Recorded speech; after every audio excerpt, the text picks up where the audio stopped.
This is Guardian Radio, your station for up-to-the-minute news, intelligent, interactive, and engaging conversation. 96.9 FM.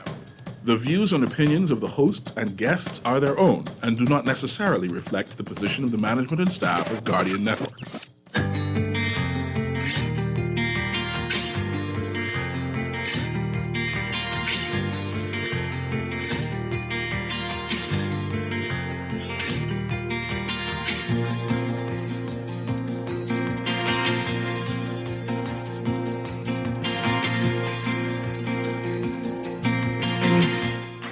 Revenue up 50%, the deficit at $269 million. The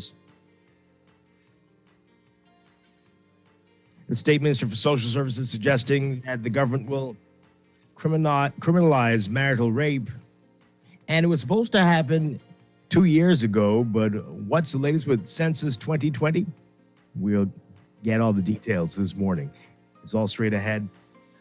I'm Dwight Strachan, and this is Morning Blend. Wake up, it's a new day. Wake up, it's a new day. It's the start of a new way. You know that it's there. It's the start of the end of the old way. Wake up, it's a new day. Wake up, it's a new day.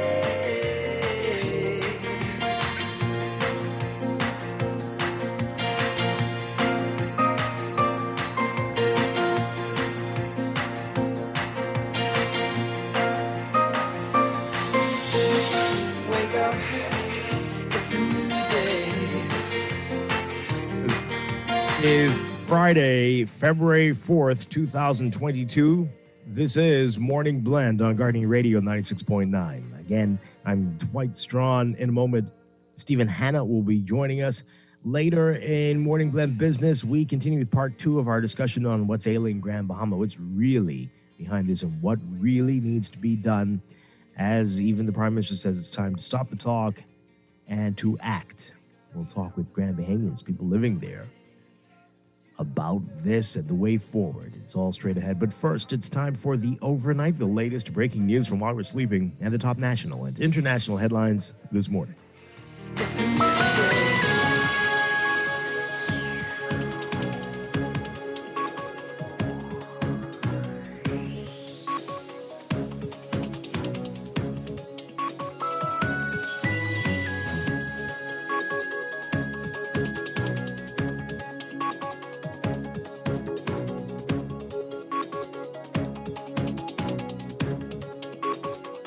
Tonight, a proposed gender-based violence bill will likely address marital rape. That's according to Minister of State for Social Services, Lisa Ramming.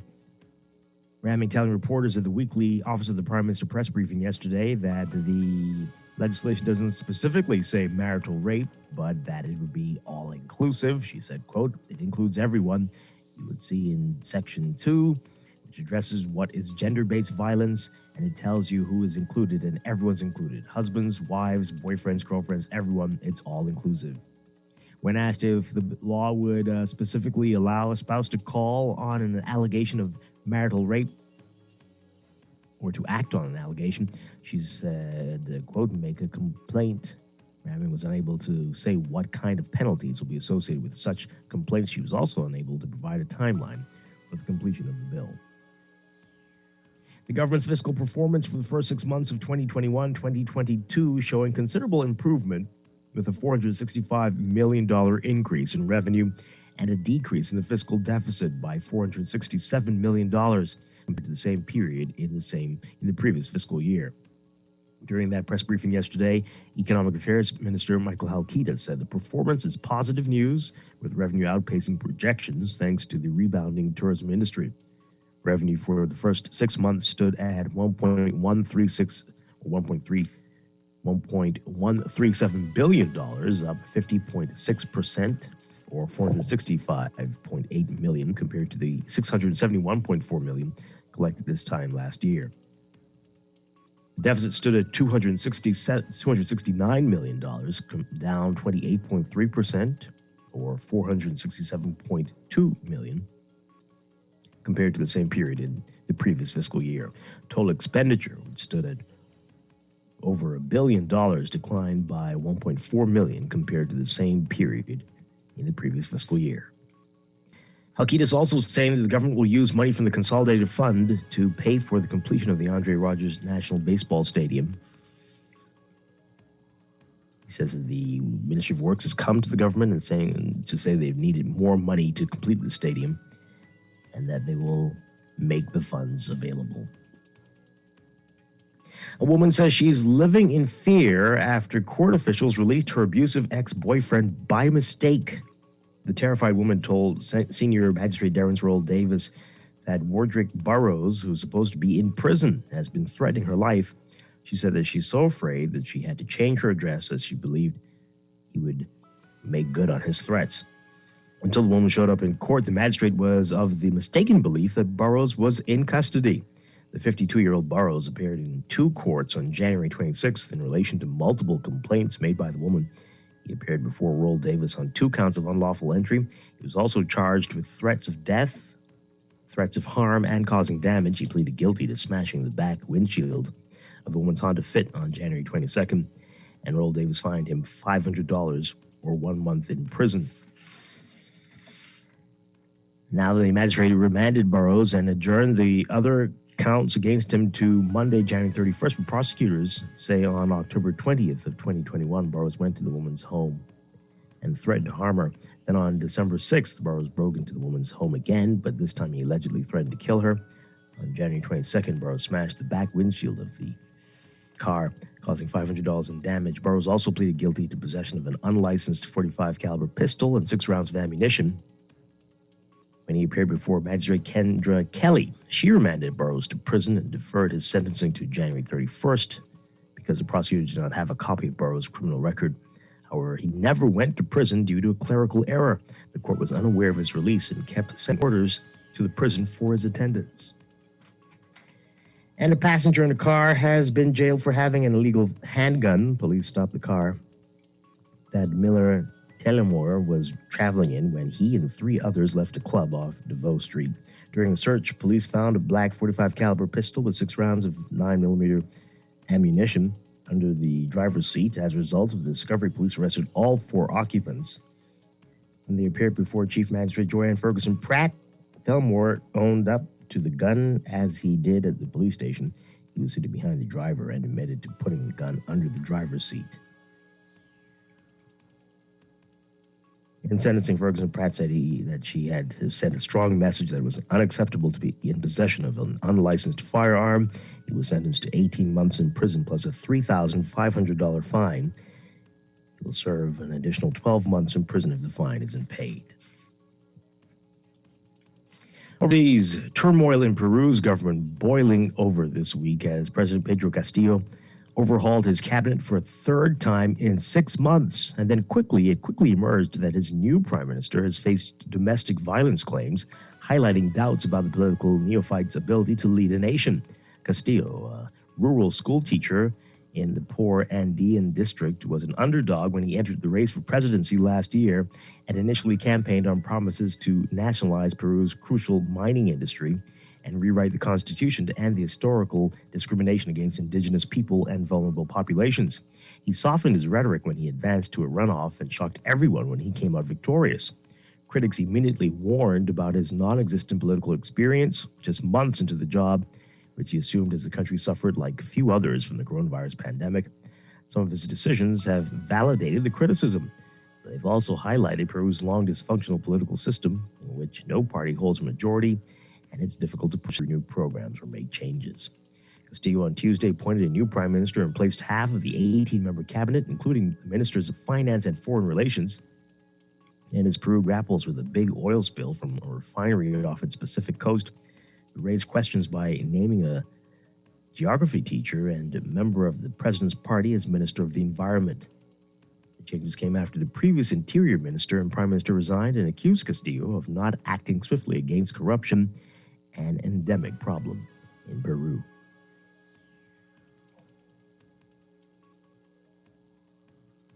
And French President Emmanuel Macron will head to Moscow and Kyiv next week as part of his push to try to deter Russian President Vladimir Putin from launching an invasion of Ukraine and to find a diplomatic way out of growing tensions. The visit Monday and Tuesday comes as the U.S. accused the Kremlin Thursday of an elaborate plot to fabricate an attack by Ukrainian forces, which it could use as a pretext to take military action. The U.S. has not provided detailed information backing up the claims.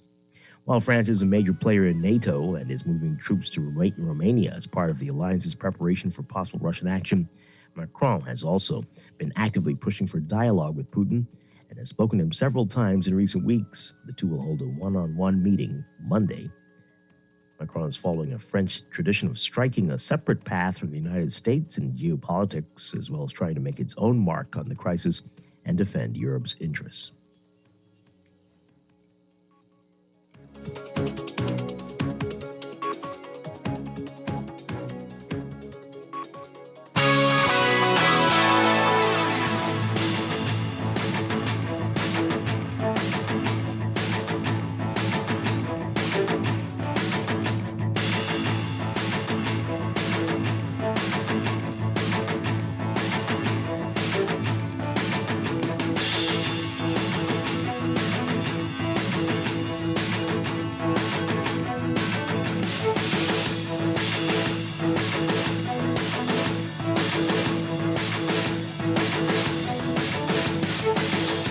Forwards, a game that went to double overtime. Bahamian professional basketball player Kai Jones scored 21 points and grabbed 11 boards.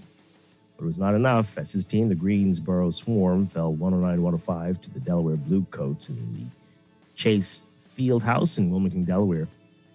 6'9" Charlotte Hornets forward is back in the NBA's G League and putting up some good numbers. 21 points tied for a team high with DJ Carden. There's 11 boards, the team high.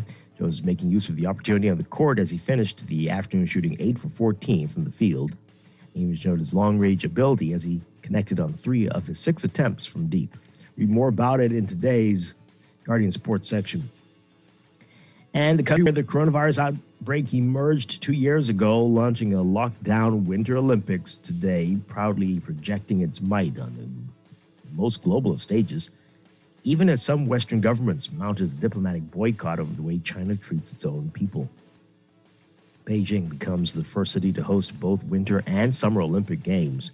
While some are staying away from the second pandemic Olympics in 6 months, many other world leaders plan to attend the opening ceremony. Most notable, Russian President Vladimir Putin, who met privately with China's Xi Jinping earlier in the day as that dangerous standoff unfolds at Russia's border with Ukraine.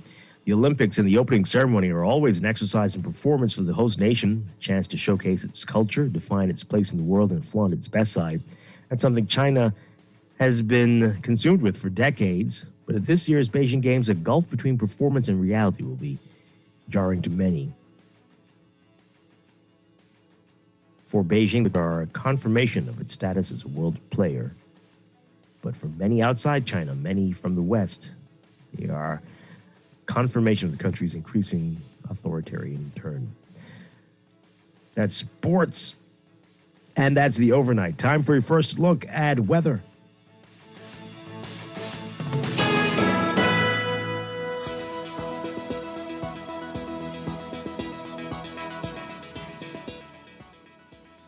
Today, we've got a prominent ridge of high pressure extending over the country that's going to continue to produce mostly tranquil conditions today as sea swells gradually build seas across the island chain through tonight.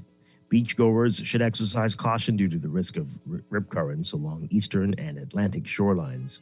For today, for the northwest and central Bahamas, we're looking at mostly sunny and warm conditions with a stray shower or two possible, becoming fair and mild tonight. Small craft cautions in effect for Atlantic exposed shorelines. Winds east to southeast at 15 knots, decreasing 10 to 15 knots by this afternoon.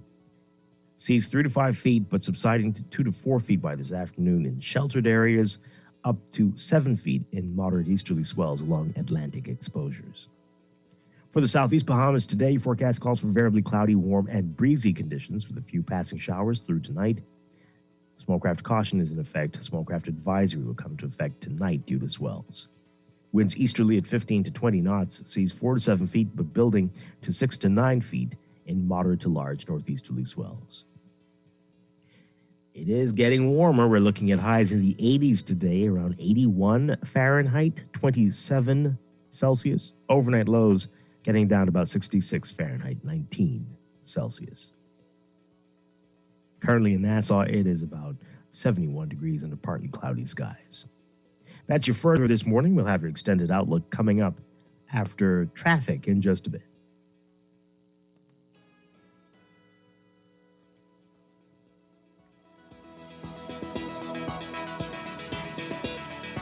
To Morning Blend. When we come back, we're discussing the day's top stories right here on your home for fresh news and smart talk all day. Guardian Radio 96.9.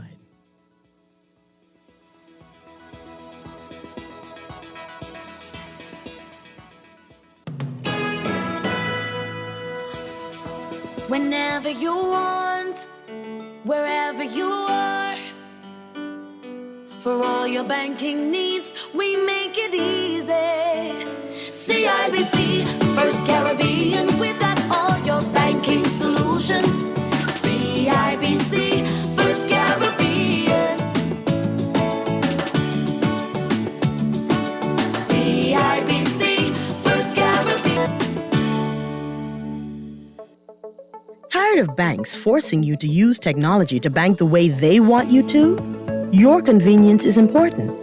So no matter what your banking needs, Commonwealth Bank's friendly staff are always available in branch for that personal one-on-one service. But when you choose technology, our online and mobile banking app offers you state-of-the-art functionality. The choice is yours.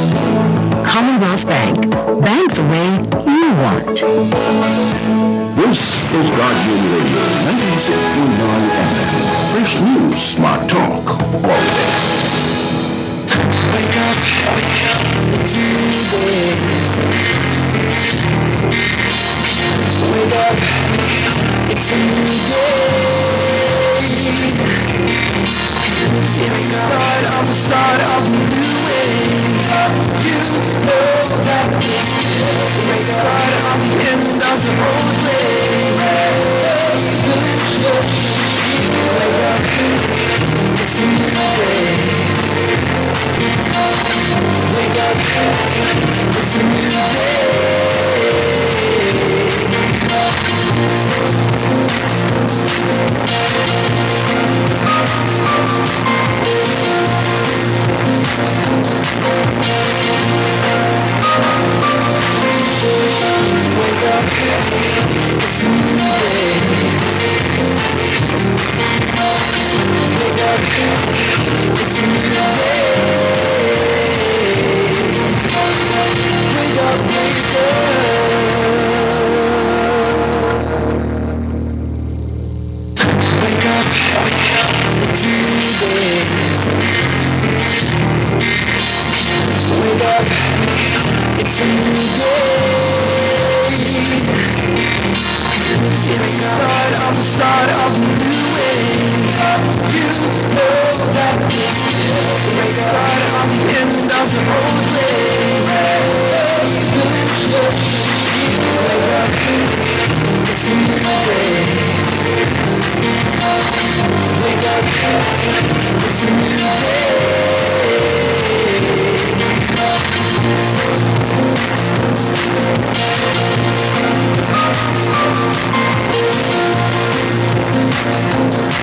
Blend here on Guardian Radio 96.9. We are streaming live on GuardianTalkRadio.com and on the Guardian Radio app for smart devices. We're also on your televisions on cable behind channel 169 and BTC channel 612. You can tweet us at Morning Blend or Facebook.com/Morning Blend 969. Text us on the Guardian Radio text line, powered by BTC 422-4796. Once again, I'm Dwight Strachan. Joining me now, Stephen Hanna. Stephen Hanna, good morning. What's up? Hey, it's here. We're here. First Friday in February. Flying through the year already. I guess. Yeah, and it's It's going to be a short month, it seems. But hey, we are here. It's great stuff. All right. It's So a lot like Christmas. yeah, I'm sure it will before you say Christmas.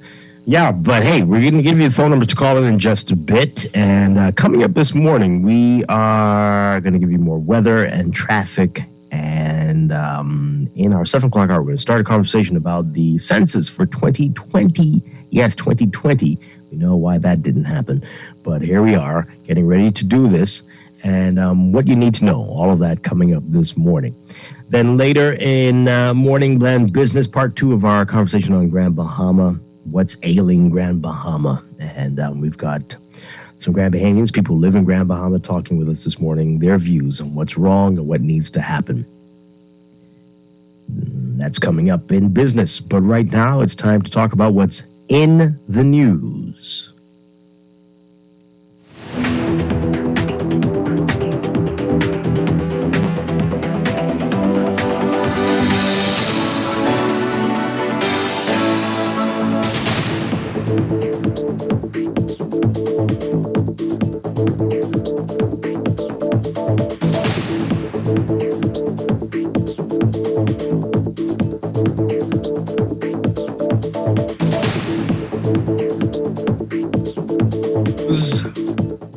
Economic Affairs Minister Michael Alkita is giving a little preview of, I guess, what we can expect of the mid-year budget and the mid-year budget debate coming up in a few weeks, if not days. And revenue up 50% in the first fiscal year. A $465 million increase in revenue and a decrease in the fiscal deficit by $467 million compared to the same period in the previous fiscal year. And, so revenue for the first 6 months stood at $1.137 billion, up 50.6%, or $465.8 million compared to the $671 million collected in the same period last year. And the deficit stood at $269 million, down 28.3%. And some positive signs there, trending in the right direction. And it'll be interesting to see where things are heading and what the government says when that debate kicks off this month. All right, so that's happening. He was asked about the baseball stadium, which has been getting lots of attention as well. And I mean, I don't think anybody didn't think this was the case, but the consolidated fund will be used to pay for what's needed on the baseball stadium. Big surprise there. Of course, we've been suggesting, and others have as well, that this was a sign of how some other strategies could have been used, perhaps a lottery. And you use that money, earmark it directly for sports, for education, to pay for things like this. Just form a corporation. I'm saying, like, we have the legislation already in place where if you don't want it to go into the consolidated fund, you form a corporation. And where would the money come from? No. Yes, I'm saying yes to everything. Right. Okay. The lottery would instead of it being like a government ministry or a department, it'd be a corporation. Okay. And that way you could earmark the money specifically to things as opposed to going into the consolidated fund, if I remember correctly. So, yeah, but for some reason oh my, this place is hilarious. But yeah, no, nobody wants to do that apparently. And, well, part of the issue is that there's a lack of confidence in government, even by members of the government, for us to, they believe that the private sector is better suited to carry out certain tasks than the government sector, which doesn't make sense because, if they're all... It does make sense, Stephen. It does make sense. And who would think that the government should run the lottery? You contract it out. Yeah. I mean, I personally think... That's a terrible excuse. No, I think that if you personally don't believe... I understand what you're saying, right? That we could still do it even if we don't want the government to necessarily be directly in charge of doing it, if you, like you say, contract it out. Where does that happen? Where does it happen where they do that, where the people who work for the government do it? Listen, I don't have an issue with that. Okay. But that's a different. That's neither here nor there, because we have neither. That's the worst excuse. I've heard some other ones, moral excuses, but that one is ridiculous. Well, it can't be a moral excuse because we still have gambling. So the irony of it all, right? Exactly. Right. It would only work as a moral excuse if it's like it's either this or not at all. Then it could be a moral excuse. The moral one is a poor one as well. The moral one isn't one. It's less of one than saying we don't want the government mixed up in it. Mm-hmm. At least the one we don't want the government mixed up in it, we could say, all right, let's sit down and have that conversation. But the moral one is like saying, oh, drugs is bad, but you're still doing drugs. You're just not taking drugs from this person. Like that's where we're at. So it can't be a moral issue. Well, and yet it is. But right. We just had that on the show a couple days ago. That was brought up, and But hey, people are weird, and that's how it is. But for some reason, we don't want to do this. We want to continue to take everything from the same shrinking pot, or put additional burdens on people, as opposed to on the people who clearly are willing to contribute to something like this, because there are people playing and spending lots of money gambling every day in this country. And it'd be wonderful if most of that money could go towards education and sports. But no, that's fine. Oh, well. Okay. So that's happening. And then also from all of this came out during the press briefing, the Office of the Prime Minister press briefing yesterday. The State Minister for Social Services was also there and had some interesting things to say about gender-based violence, a proposed gender-based violence bill. For more on this, take a listen to this, Robinson. A gender-based violence bill that the government plans on tabling during this term in office will encompass marital rape. So says Minister for Social Services Lisa Ramming, who was one of the featured speakers at the Office of the Prime Minister's weekly press briefing. It doesn't specifically say marital rape, but it's all-inclusive. It includes everyone, all-inclusive. How does it include everyone? Well, you would see it in section 2, what addresses what is gender-based violence, and it tells you who's included, and everyone is included. Everyone. Husband, wives, boyfriends, girlfriends, everyone. It's all inclusive. Marital rape has been a hot topic for years, flitting in and out of the public spotlight. But when asked when the bill will be tabled, Ms. Ramming said she could not provide a timeline. There are many moving parts, and they want to make sure it's right. And please, it's not because of us not being ready and being delinquent in passing these bills or having them right. It's because the truth is the Attorney General's office at this time has shortage of attorneys, and so we're working on that. So we're working with what we have, and so we're looking forward to bringing this bill on. Later, the Office of the Prime Minister sought to clarify Ms. Ramming's statements. Apparently, these changes are not legislative proposals just yet. It's simply what the minister wants to see happen. The Office of the Prime Minister, OPM, also said the proposal has not been brought to Cabinet. OPM says the proposal does not speak to marital rape, but it does encompass abuse in various relationships. Oh, okay. Sheena Robinson with that report there. Is that what we do now? You bring your wish list legislation. Well, hey, maybe that might be. What do you make of that? What do you make of that? That's not really. What are they saying? Are they saying they're not ready to go there yet? But when they do, nah. What is that? What was that yesterday? Just put it out there for you all to know that we are almost there. Right. Let you know that we're still thinking about it. We think about it. We haven't forgotten it. It is something. Yep. One day. And when we're ready to go because we already have this. I'd be interested in knowing specifically the ins and outs and the details of it, as well as how it would work. Well, okay, so a little more background on this. In late 2017, the United Nations Special Rapporteur on Violence Against Women said the Bahamas was out of step with the UN's Convention on the Elimination of All Forms of Discrimination Against Women, as it has failed to criminalize all forms of marital rape. The Bahamas ratified the convention in October 1993. In 2018, during an appearance before the UN Human Rights Council in Geneva, then Attorney General Carl Bethel said the government intended to criminalize marital rape. A bill was drafted and circulated among community stakeholders, but the Minutes administration made no movement on the issue before leaving office in September 2021. When asked yesterday if the Davis administration intends to criminalize marital rape, the press secretary said, quote, "That's an answer. View. We need to have the Attorney General address that issue.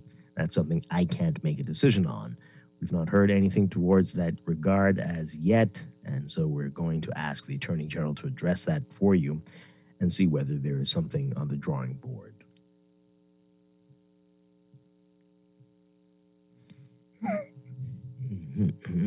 Okay. Now, the current Attorney General, Ryan Pinner, declined to comment when contacted yesterday by the Nassau Guardian, apparently. All right, so let's get your views on all of that there, what that was yesterday and what's happening here exactly. 323-6232, 325-4316, 325-4259. Tweet us, Facebook us, text us, 422-4796. What was that, like an appetizer or something? Or just like, before? Okay. I mean, I in fairness, I mean, if that is what it is, where it's like, oh, we just want you to know that we haven't forgotten, we're working on it, then yeah, but that also doesn't sound like what happened, because it sounded like it needed clarification afterwards. So yeah, let's hear what you say, folks. Let's go to the phone lines. Good morning, caller. You're on the air. Mr. Strachan, how are you doing, sir? Doing well. Stephen, how are you doing? I'm well. Mr. Strachan, let me ask you a question, you and Stephen. Why you all think revenues are up and the deficit is going down? The economy has been reopened. It's not like how it was last year. Mm-hmm. All right, then. So it's really a new day, right? So that's mean all it takes is really managing the economy, So that's really proof. Yeah, and we were, and don't act like we weren't heading in that direction, Dave. Come on, Mr. Strachan, be honest. Let's be Strachan, honest. Mr. Strachan, let me clarify, okay? I mean, the days are really okay? All right? Well, okay, I don't know about that last part, but happy birthday. Happy birthday, okay. Yeah, good. Mr. Strachan, let's make it happy, right? Wait, he said it's his birthday? Yeah, I birthday. think. So, let me see, give him a minute then. It's not 30 seconds, okay?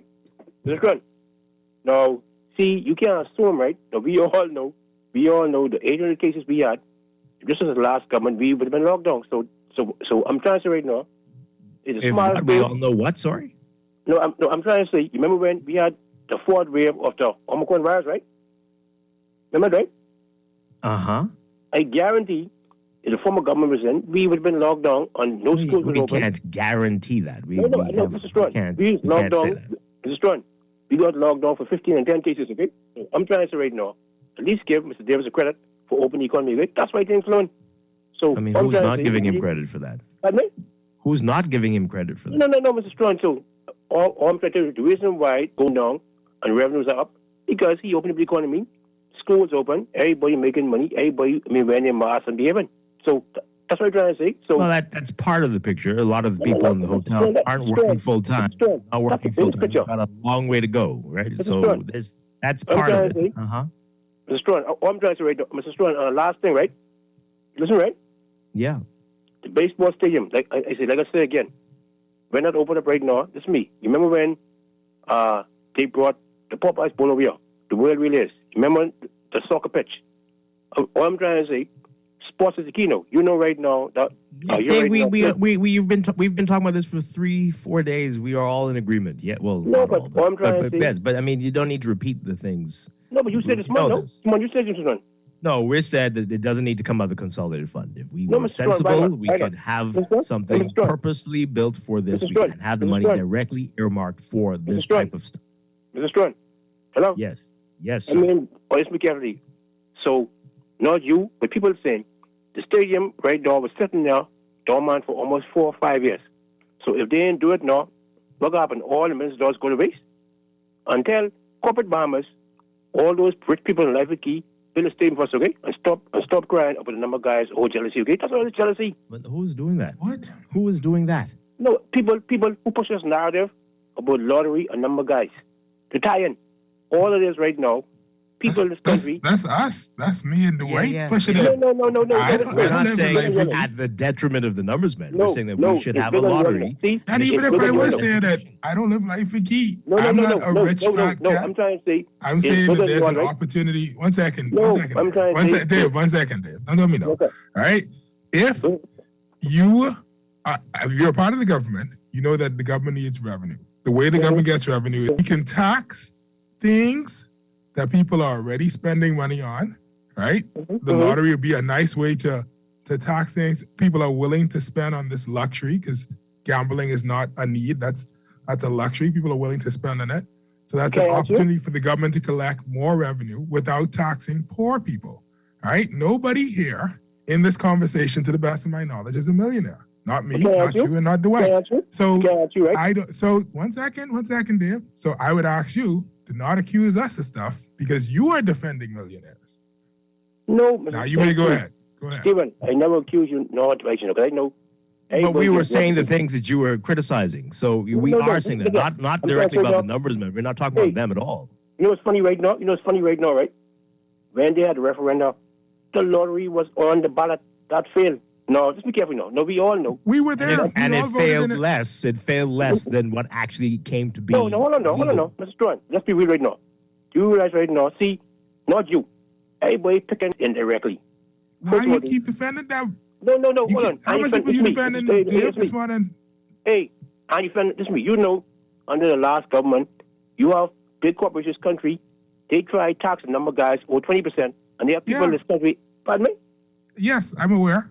No, I thought that was why a great are you idea. talking about it, Dave? We are talking about that. We're saying we need a lottery, and that the money raised in the lottery can go towards education and sports, all over the world, directly to education and sports. All the things that we say we need money for, every year we need to fix the schools because the schools need fixing. We all agree, right? We all agree we need a lottery now. But the bottom line about this, the same people them who criticize the number of guys, they criticize the lottery. Okay? So what I'm trying to say, Mr. Strachan, yep. You listen to me? A lottery failed, the number failed. But I'm trying to say, the bigger picture is right now. You know right now. And yet we still did one. The one that got fewer supporting votes. You know why, Mr. Strachan? You know why? Don't know why, no. Or the reason why the number of guys, believe it or not, is the second or third most employed or payments in this country. Believe it or not. You're right, I don't believe it. Really? I don't. Well, hey, Stephen, last you said you gave me a choice. We got to move on, though. Dave, happy birthday. Happy birthday. Happy birthday, Dave. All right, then take it easy. It's jealousy, though. Just jealousy, okay? Okay. All right, not jealousy. Yeah, thank you very much. All right. Yeah. Okay. Oh, boy. Oh, my Lord. Let's take another call. Good morning, caller. You're on the air. Godly day to this dark in a voice. Along with you and Stephen Dwight. We need justice, law, and order in this country. Dwight, you made 2 points. The baseball stadium, and what was the other one? We're talking about the gender-based violence bill. Oh, yeah, good. Now I want to speak on both of them. The baseball stadium first. Here it is. $21 to $27 million was signed, a contract for, right? And the baseball stadium was not finished, and now it's costing us, the Bahamian poor people, another $30+ million. Now, why the person hadn't been sued because they collected our money and did not finish the baseball stadium? That's what I want to know. Now we are faced with another $30+ million. That's indecent. Okay? My other point, right? With this rape to do, right? When you get the minister for what responsible for law, what's his name again? Carl Bethel. Find out from him. What? Carl Bethel? Hello? You mean the current one, Ryan Pinder? Oh, yeah, Attorney Ryan General? Bittner, right. I'll yeah. find out from him, right, with this law in which they are implementing now. Children what was molested, raped before this law was put into place, would they be able to come now and express what had happened to them, and would the persons be charged? Find out that for me, please. I mean, there's nothing preventing anyone from doing that now. Whether the person will be charged, I don't know. But if they're not a child anymore, I wish they would make provision for it, because the children might have been afraid at that time. They are grown up now, so they can speak. There's nothing stopping them from coming forward. But what will happen, I don't know. But this doesn't change that at all. Nothing. Okay, thank you. Yeah. Okay. Got a couple more calls. Good morning, caller. You're on the air. Hey, good morning, Dwight, and good morning, Stephen. And good morning to those who wake up in the land of the living. Happy birthday, my brother Dave. I pray to God that he gives you more strength and health to see many more days. But Dwight, this subject, when it comes to marital rape, this has hit a spark in my heart, especially when it comes to the female of this country, or in the world, in particular in the Bahamas. Because in the United States, marital rape is an offense. Okay? Because, Dwight, what I'm trying to ask you and Stephen this morning, what's the word against your will? Is against your will in a marriage, is it different for a female who is not married? The word against your will. Currently, do it. You can't even accuse your husband of doing that. That's what, right? So because you're married, the laws of this country dismiss that. Only if you are separated do they recognize this. That's the difference. So fair enough. But okay. my question very significant. My question to you again is that if I am married to a woman and I come home and I feel say for instance, I call my wife and I say, look at babes, get sexy or whatever, I'm coming home. And she tells me from the phone that she has a headache or she don't feel good. I come home, right? Yes, that's my wife. We took our vows. But I come home and I start to play with her. But she resisting me. She's telling me, hey, DeWitt, look here, maybe later, I ain't in the mood right now, but I'm still trying to push myself on her. And then eventually, hypothetically now, people, I take my wife and I throw my wife down in the bed. Because some of us men, those men at times can be rough, right? And you throw your wife down in the bed and you take off your wife's clothes because she's your wife. She submits to you.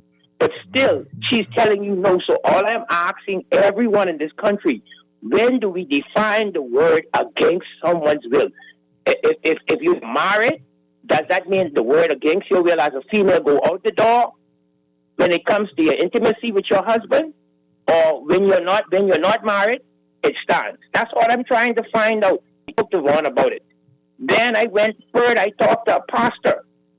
I say, if you want to be down with a man ready to carry his wife to the altar, and he took those vows, and she says no, and he decides to go ahead and force his will on top of her, Dwight, in the sight of anybody against your will, especially females, that's rape, bro.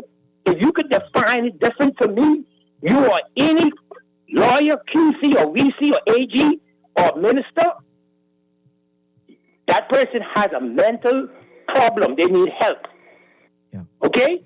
Because anything you do against, right now, if Stephen in that studio asks Dwight something, Dwight say he ain't want to do it, and you force Dwight to do it, that's against your will, bro. That's all I'm trying to ask everyone to determine the word against your will. Have a good morning, brother. Thank you very much. Yeah. It seems relatively clear, but some people are struggling for some reason. Another call. Yes. Good morning, caller. You're on the air. Hey, good morning, Dwight and Stephen. Hi. Morning. Yeah, Dwight, when it comes to the lottery situation, right, I was one who supported the lottery from the inception, right, because I understood the importance of it, right, from a patriotic standpoint, right. But in the Bahamas, right, we are only interested, in my view, in seeing our boys them excel and succeed. But when it comes to this actual nation moving forward, upward and onward together, we ain't interested in that. But if one or two could move up, right, that's fine, right? But we have to get out of that mindset because the Bahamas needs to grow. And by the Bahamas growing, then the Bahamians have an opportunity to grow. But when we keep cutting off the masses, 1 or 2%, there's no wonder why we have the stagnation what we have in this country, man. You know, when it comes to things as important as sports and activities, facilities, education, and medical facilities on the family island, like we need it so desperately, right?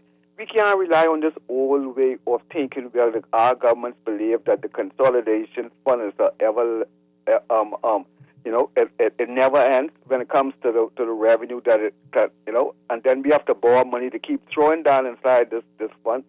We didn't prove as a people that is not working in this country for the last 48 years. I don't know who's watching, but we didn't prove that ain't working.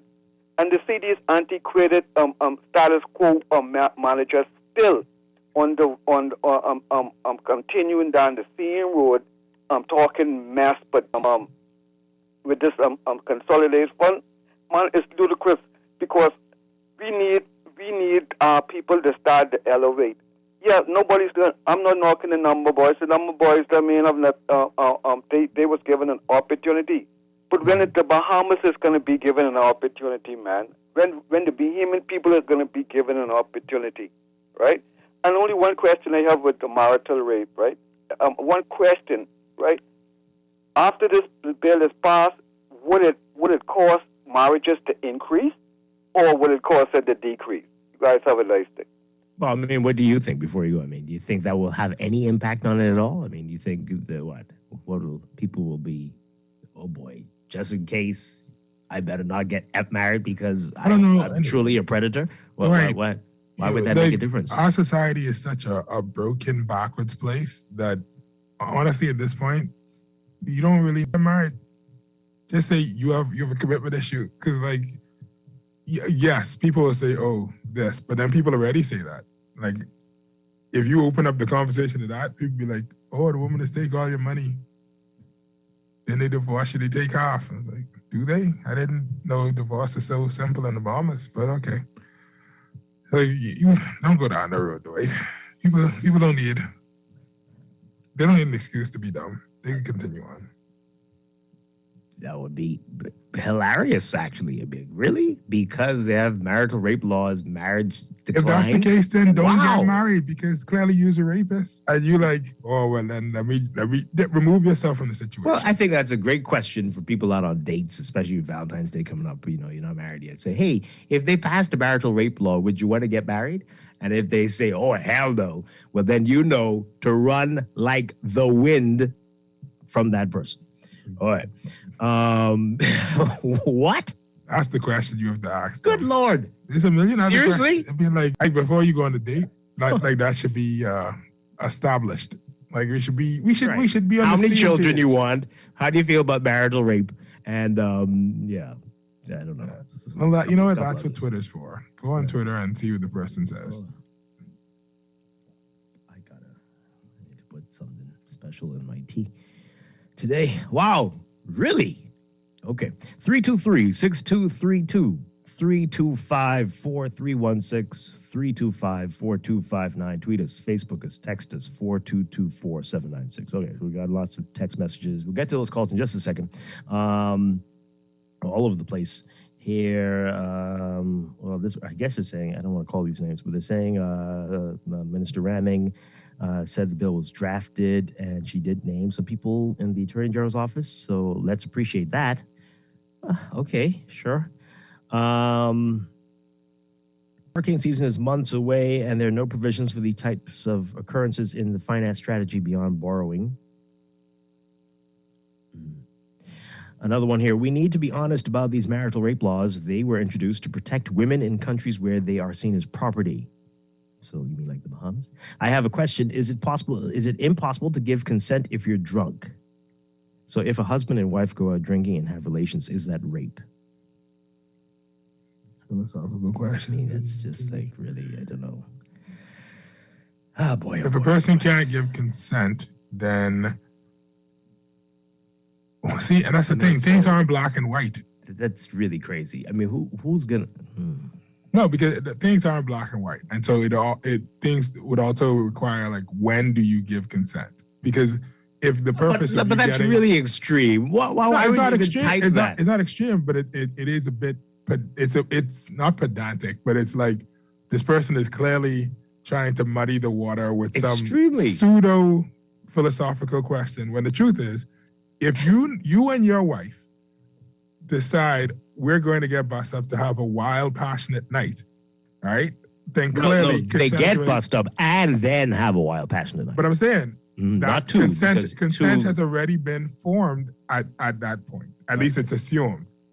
All right. The texter, you're really being an extremist here. That's come on now. And if you believe that a person that you are with is so manipulative that they would use this as pretense to hurt and harm you, then you shouldn't be married to them. The only way that this even comes in, I don't even go here, but yes, if the person you're with intentionally gets you drunk, as in is slipping things into your drink, and then or they plying you with drinks when they know that under other circumstances they would not be able to pursue anything with you, then of course that's honestly, not consent. If that's the case, you really shouldn't be in that marriage. That's what I said. So like that's. But like, crazy. well, we know that. Like we're already established. Like, sounds very much like this is this. If that is what you think it is, then you need to exit. Shouldn't even have read that silly text. I'm sorry. All right. Good morning, caller. You're on the air. Are you still there? Yes. 323-6232. 325-4316. 325-4259. Tweet us. Facebook is text us 422-4796. All right. This person says it's a bit funny when people justify marital rape. They give the example of a physical attack. Then when you point out that we have laws for that, they talk consent. To prove if two people are married without a physical attack, they move to attacking your character. Go ahead. Dwight and Stevens, some women use sex as a bargaining tool for control, whether you treat them good or not. Some will deprive their husband of sex because they can't get their way.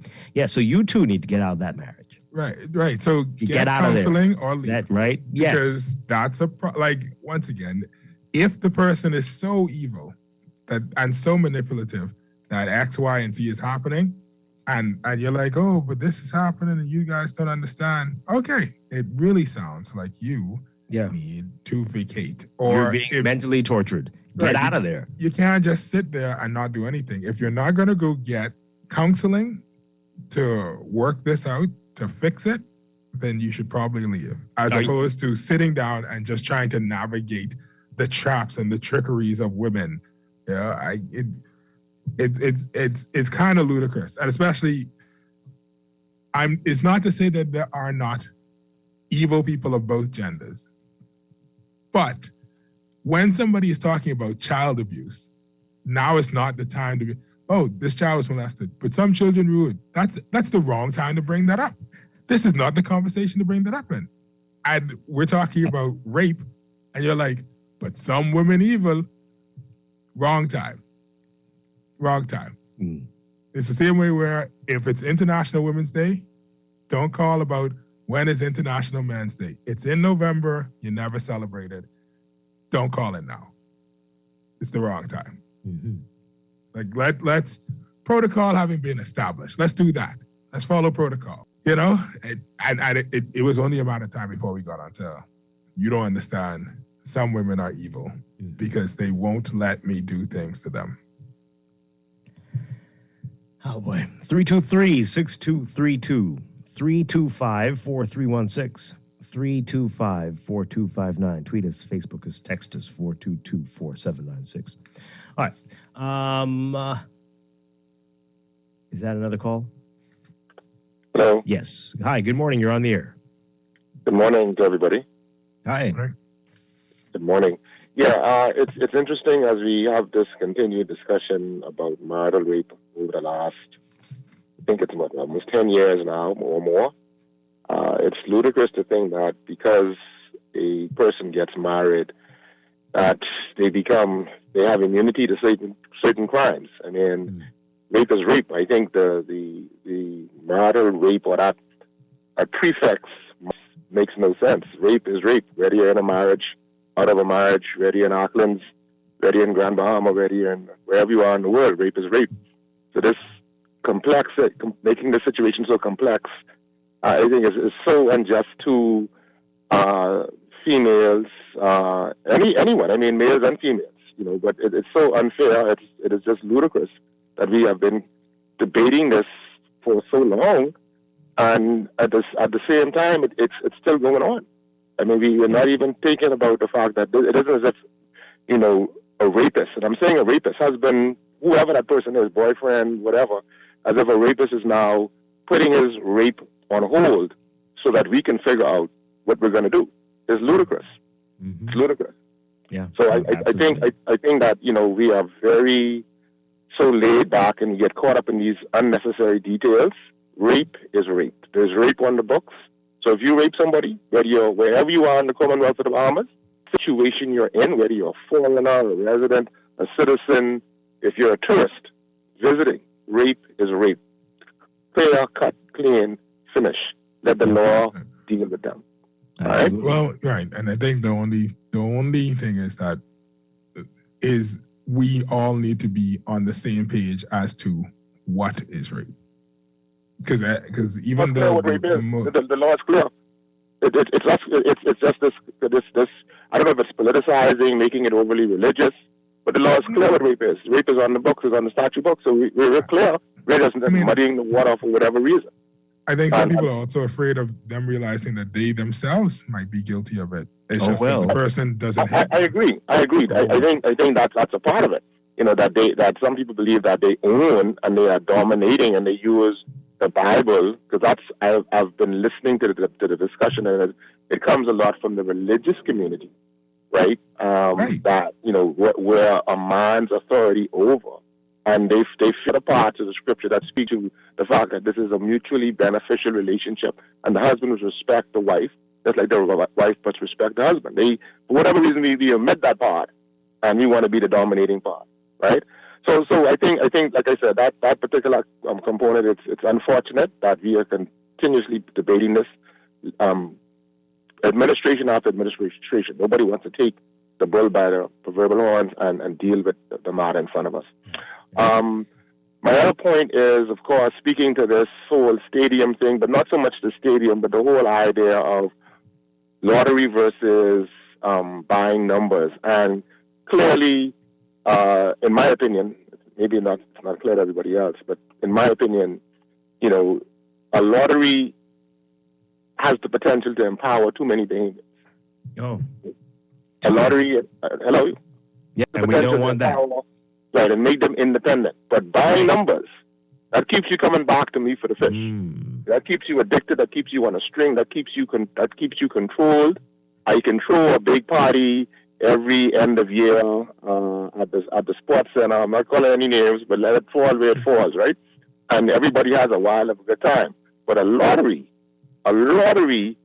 empowers, and at the same time, while it's empowering, it can empower so many Bahamians that those funds, like people have suggested, could be used for education, for sports, for medical. I mean, Grand Bahama right now our second city has no hospital. I mean, that's ridiculous. Or not let me say no hospital, but a properly functioning medical facility. That's ridiculous. Here you have all of the potential to have all of this money to empower the nation, to empower individuals. You imagine Dwight and Kevin and myself. If one of us wins the lottery, we're good buddies. One of us wins that lottery.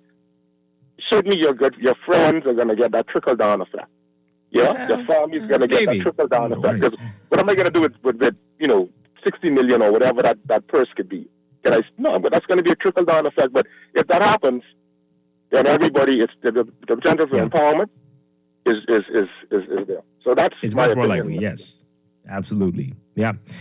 Perhaps that's it. Perhaps that could be it. That's very scary, but that we think like that. But you might be onto something. You might be onto something there. Thank you. Really appreciate your contribution this morning. Thank you. Thank you very much. I think we have one more call, do we? No? All right. So let's read this as we go to the break. This is very important. Dwight, along with the marital rape law, we need better legislation for divorce. There are too many requirements needed to get divorced, and it's also very expensive. This protection of marriage is antiquated and allows for toxic relationships to continue for years until people are totally broken. Absolutely. Absolutely. You've done shows on that before. It's incredibly difficult. There's no irreconcilable differences here. You have to come up with some... to do a lot to prove that you need to have divorce here, and that is creating untold hardship for many people. That is ridiculous, and putting people in these scenarios that could lead to some of the horrible things we are talking about right now. So that needs to change, and we wonder what's going on. All these lawyers who have passed through the halls of Parliament, and this is never discussed. Never. Why? Just so lawyers can make more money? Drawing out a divorce? Is that what it is? I mean, what other reason could there be? Because you want them to show, to prove that you actually do love each other. No matter 4 years you've been trying to get out of this thing, but you really do love it. We got to stop this, folks. Well, marriage benefits society, but the problem is unfortunately, it is difficult beyond two things to sell marriage in a modern day society once you remove the religious aspect of it. And sadly, churches, they have seen a decline in membership. So the two reasons in a secular society to get married, at least in the Bahamas, in secular Bahamas, is to get a mortgage. And if the person gets in an accident, so you could go and see them in the hospital, and be able to be by their bedside. Then it's like those are the two. That's those people's mind, because they could get everything else without a piece of paper, and so they do a cost benefit. What is the benefit analysis, the pros and cons, and they're like, there's more risk than reward, and got a bunch of people living in sin. Well, in a country with rampant domestic violence, you have to figure out whether that's worth it, right? Well, we have to fix a lot of things in the country, and we got to get way before the marriage bit, because the marriage bit is almost at the end of the road. No, Stephen. No, don't say that. We can do multiple things at the same time. No. I'm not. I'm sorry. Let me put it like that. Let me rephrase it. Yeah. In addition to fixing this, there are other things that also need to fix that will help alleviate this issue. Yeah. Let's put it How like about that. All right. That's much better. We got to take a break, folks. More of what's making news on this Friday coming up after the break. Stay with us.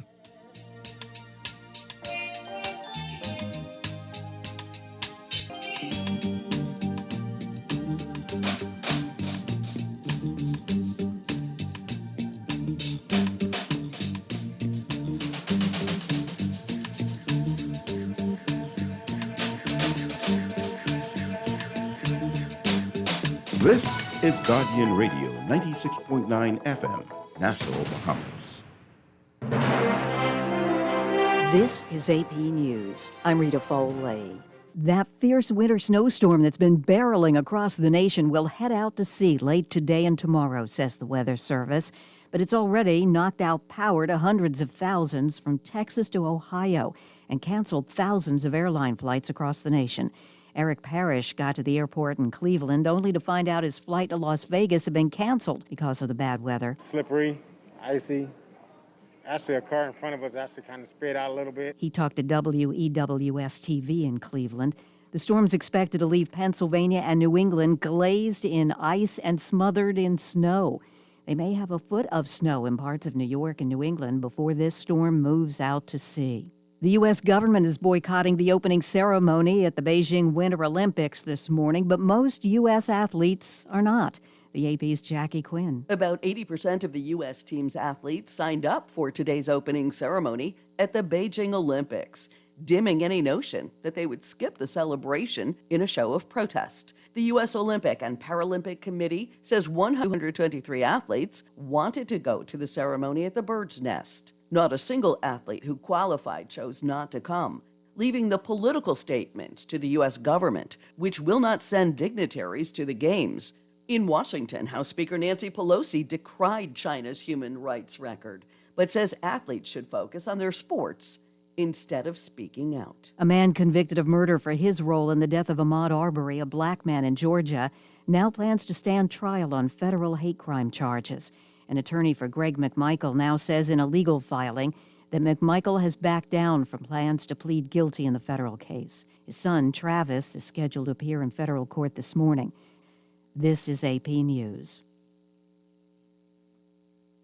Many businesses are making the switch to a 4-day work week because of the pandemic. The last 2 years have forced workers and businesses to think out of the box. New mom Sarah Ray is head of business development at California's Volt Athletics. 3-day weekends work for her. I have a day dedicated to have a couple of days dedicated to family and relaxation without the stress of chores hanging over my head. San Francisco e-commerce company Bolt made the switch to a 4-day work week in October. Chief People Officer Jennifer Christie says they aren't cramming 5 days of work into 4. It really is about working differently.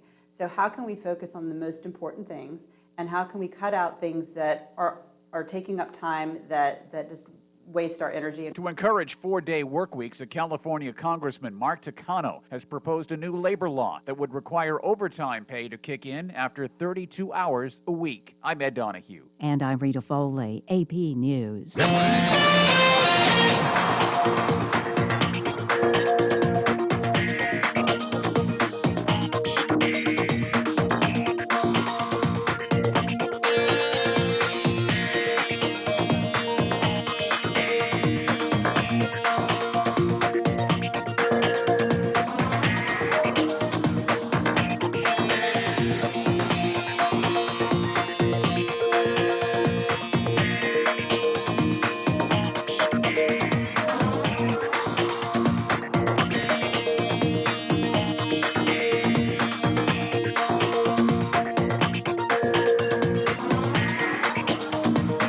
'Is going to be looking a little bit better for you from Fire Trail all the way up to JFK Drive this morning. That area looking very congested.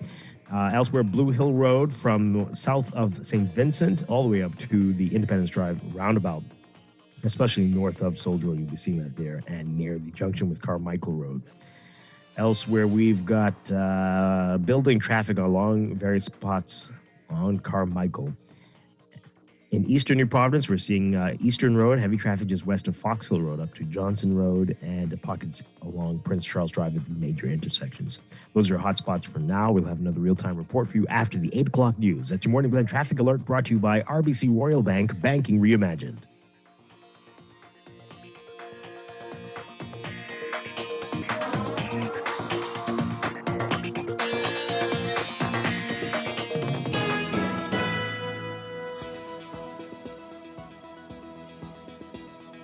.40, time for another check of your weather for today. We've got a prominent ridge of high pressure extending over the country. That's going to continue to produce mostly tranquil conditions today as sea swells gradually build across the islands through tonight. Beachgoers should exercise caution due to hazardous rip currents along eastern and Atlantic shorelines.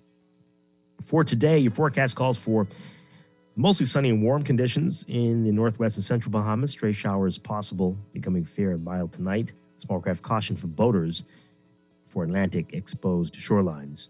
For the southeast Bahamas today, variably cloudy, warm, and breezy with a few passing showers through tonight. Small craft caution in effect. Small craft advisory will come into effect by tonight due to swells. It's 73 degrees right now under partly cloudy skies in Nassau. Look for highs getting up to around 81 Fahrenheit, 27 Celsius today. Overnight lows tonight getting down to about 66 Fahrenheit, 19 Celsius. In your extended outlook, a cold front will approach and meander just north of the islands, producing some active weather over the northwest Bahamas, while sea swells will continue to impact Bahamian waters throughout the weekend. So for tomorrow, Saturday, we're looking at variably cloudy and warm conditions with isolated showers and a slight chance of thunderstorms across the extreme northwest Bahamas. Sunday, partly cloudy and warm with a few isolated showers and thunderstorms in the northwestern islands. Breezy with passing showers in the central and southeast Bahamas. That's your Morning Blend weather check. We'll be back with more Morning Blend after these messages here on Guardian Radio 96.9.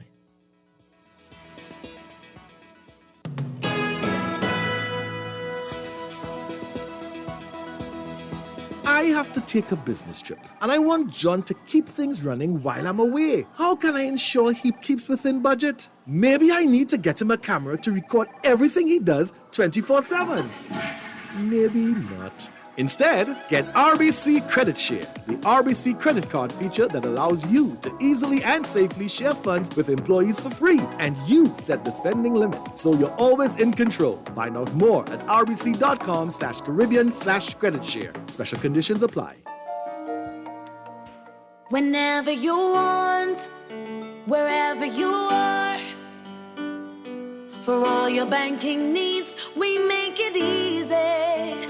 CIBC, First Caribbean, we've got all your banking solutions. CIBC, First Caribbean.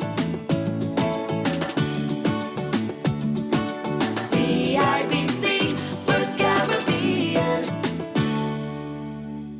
Technology serves to make our lives better, so why not your business too? At Custom Computers, we've been maintaining our knowledge and relationships with top tech companies since 1987 and carry only the most trusted brands like Apple, Microsoft, HP, and more. No company has helped more businesses build reliable IT systems than Custom Computers. You name it, we've done it. Call 396-1101 to talk to any of our business experts. Find trust in your tech. Count on Custom Computers. Grand Bahama, it's time to read all about it once again, as the Nassau Guardian starts a weekly Grand Bahama news supplement each and every Tuesday starting February 8th. Learn more about advertising news supplement by calling Barefoot Marketing at 727-9515 or 827-4578. Grand Bahama, make sure you get your Nassau Guardian daily and grab your Grand Bahama news supplement each Tuesday to keep up with all the latest Grand Bahama news. Fidelity, we're good for you. We know how important collecting your money can be to the success of your business. Start your relationship with Fidelity today so that we can show you the many options available to you with our merchant services. From click and pay options online to merchant terminals and e-commerce options. We're here to help your business succeed. For more details, speak to one of our business development officers at 356-7764 in Nassau or 352-6676 in Freeport. Visit our website at fidelitygroup.com or visit any of our branches.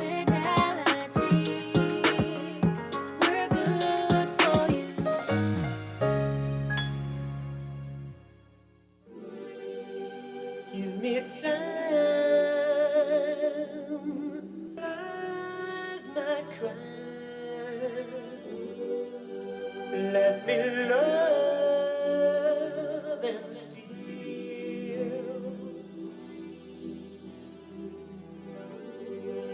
I have danced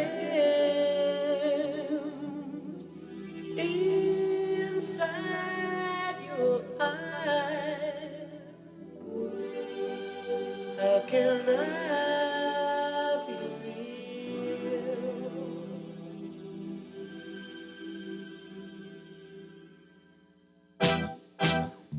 Do you really want to hurt me? Do you really want to make me cry? Precious kisses, what's that?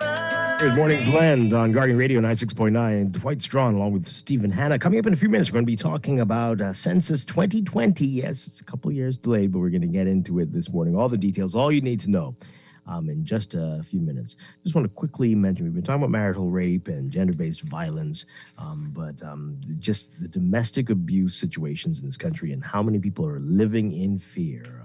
This story here, just so disturbing. Our That's what you were reading this morning, right? Yeah, this is wild. Arteezy Davis writing about this in today's Nassau Guardian. The headline, domestic abuse victim in fear after man freed by mistake. Huh?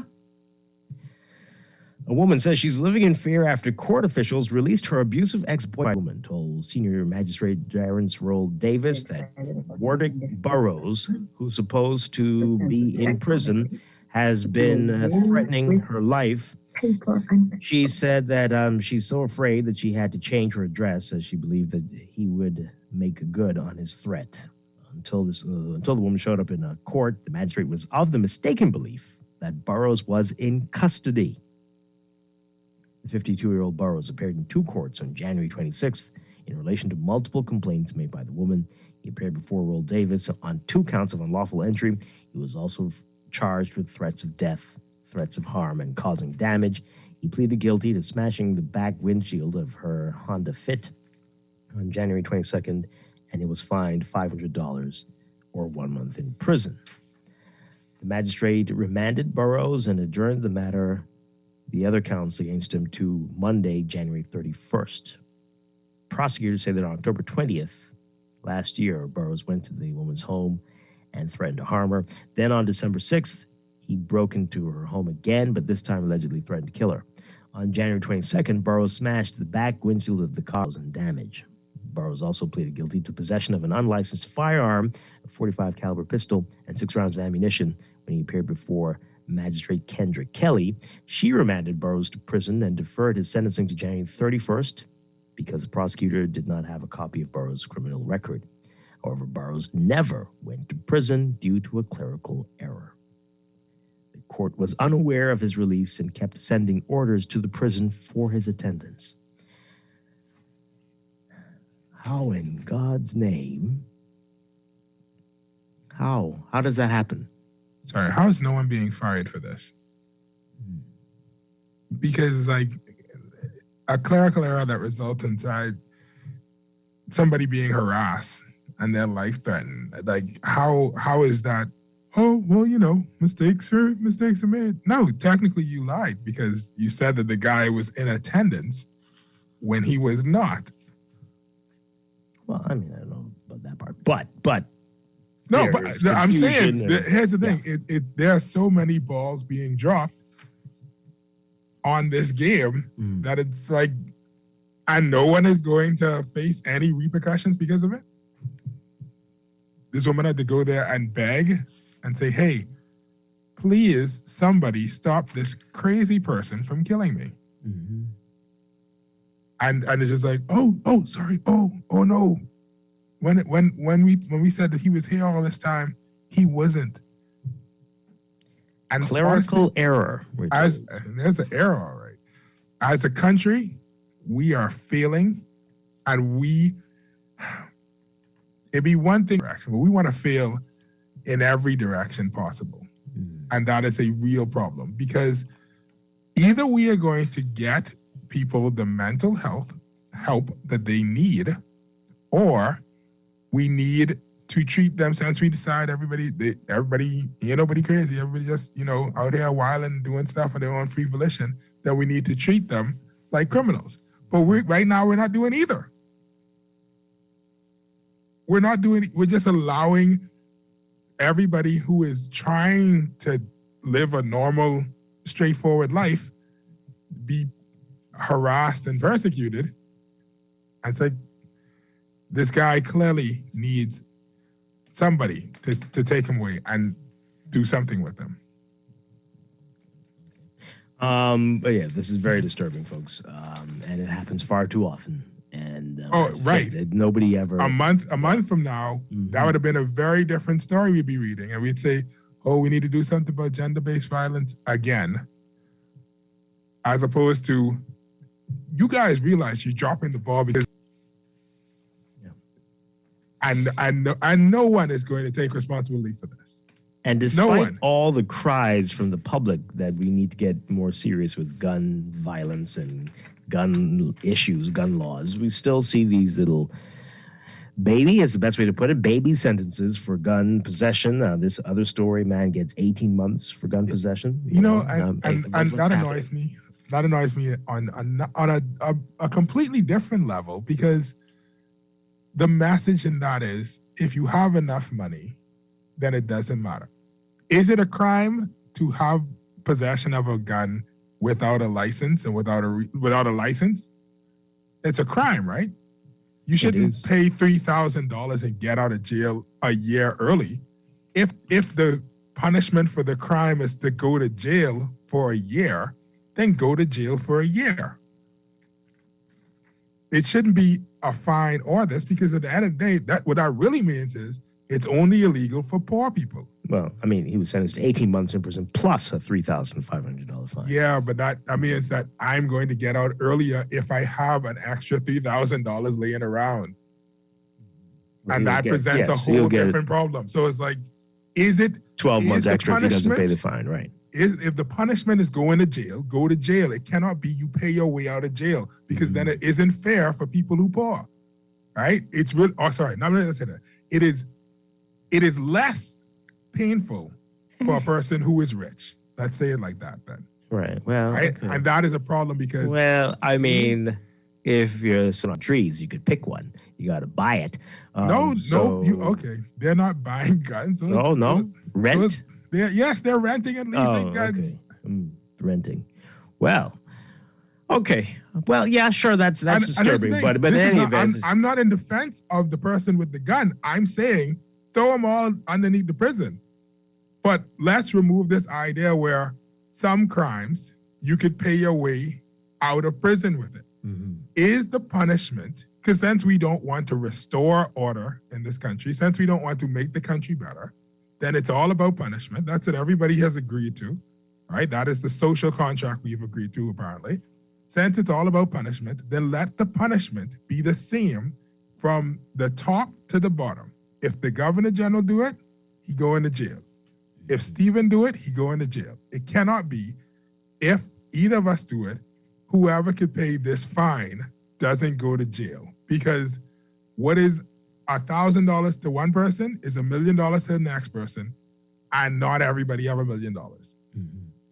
And so what you're really doing is you're putting your citizens who produce all the labor in the country in jail for an extra year, extra 2 years, and they repeat the offense over and over and over again, pay their way out.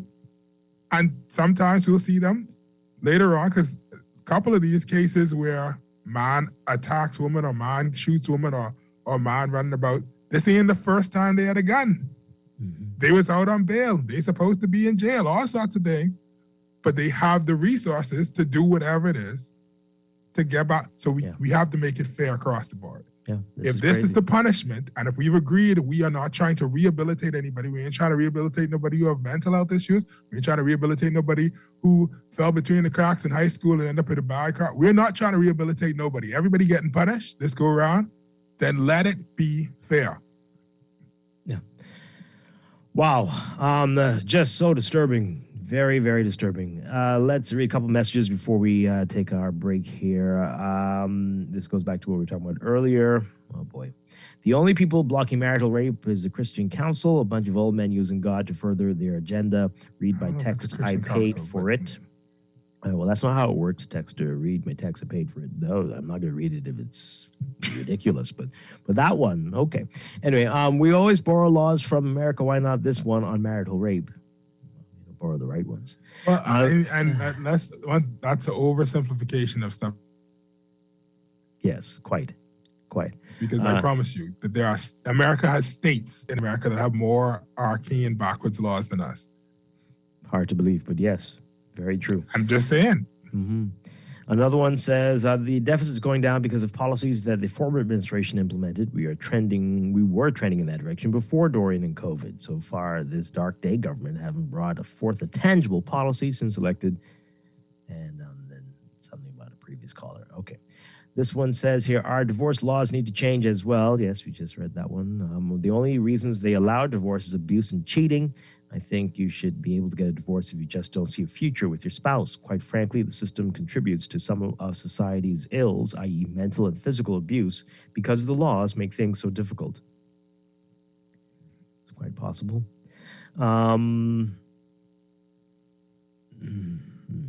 You guys need to get educated on rape. You seem to imply the level of drunk as something. No, a texter did. Come on now. We were saying that was ridiculous. Do you listen? You mean you guys as in the Bahamian people? Is that what you meant? Because once the person is drunk a little or a lot, they can't give consent. Finding the line in the sand is important. Yeah, and see, but that's the thing. You're looking to something that you know is in black and white. And we were saying to introduce alcohol into this discussion for a married couple is really, as Stephen said earlier, blurring the lines, right? That's really, come, let's not do that. Now that can be for other scenarios, but here anyway. I think the problem is people are confusing morality with law. The law requires proof. If a law is introduced where the accusation is proof of guilt, it is a bad law. If a law is introduced where the accusation is proof of guilt, it is a bad law. Okay. Another one here. You guys continue talking about lottery versus buying numbers. A survey was done and proved that the lottery would not work in this country. Who did they survey? All third world countries. Yeah, what is this? And who did this? Who sanctioned that? Anyway. Seriously? Text? Who sent this text? Who is this? Which number house? Yeah, exactly. Employee, I didn't want to say. I say minimum which wage boss? person that Which is being boss? exploited by the number houses is taxing that. They don't advertise with nobody anyway. So what you worry about, Dwight? They don't advertise. This Keep it all person about says, yourself. listen to this. They go further with the insult to all of us. All third world countries that have lottery, they are poor. Check it out. First of all, there's you ignorant person. All right? You know what? Oh. Not going to go down the shore. It's only 2 minutes and there's not enough time to curse them out. My goodness. First of all, I think the term is developing nation because there is no third world because, as you know, there is no second world as the U.S. Something that you would know. Kids, well, don't go down there. No, Yeah, because they don't talk down to me, you ignorant. But also, sod. that's incorrect. That's incorrect. Of course it's incorrect. It's foolish. Florida has a lottery. What did you say? What? Did they say no country who has a lottery? All the countries with lotteries are third world?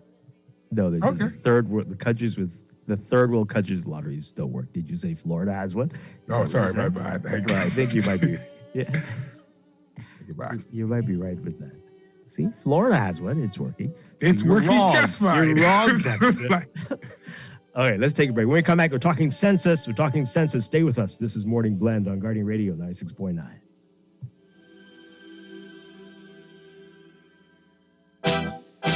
Do you really want to hurt me? Do you really want to make me cry? This is Guardian Radio 96.9 FM. Fresh news, smart talk, all day.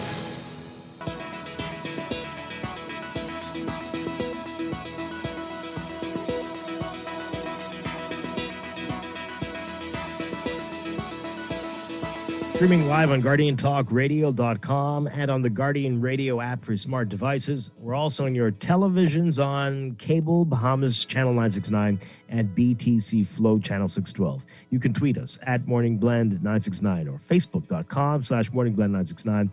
Text us 422-4796. And now at 8:22, time for another check of your weather for today, brought to you by Bahamas First Insurance. We've got a prominent ridge of high pressure extending over the country that's going to continue to produce mostly tranquil conditions today as sea swells gradually build. Beachgoers should exercise caution due to the risk of hazardous rip currents along east and Atlantic shorelines.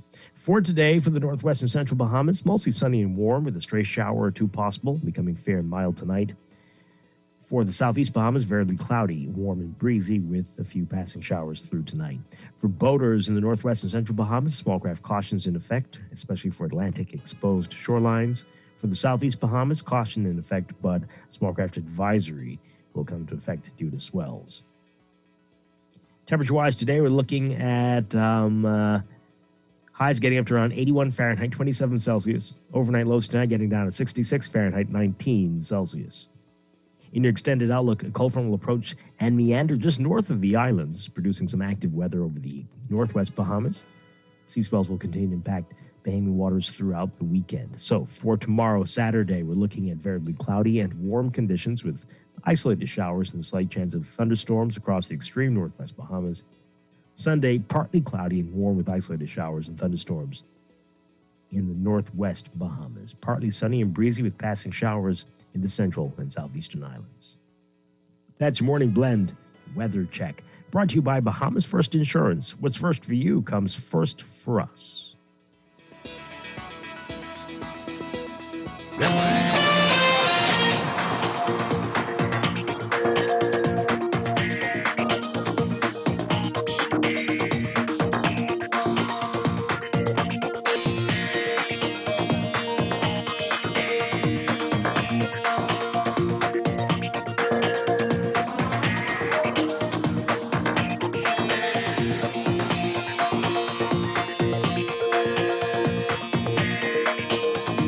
Another check of your traffic for this morning, your real-time traffic brought to you by RBC Royal Bank. It's not looking good out there, folks. A lot of heavy traffic in a number of hot spots. We've got a six-legged roundabout, multiple directions, including JFK, eastbound to it, and northbound on New Providence Highway there. Not looking good.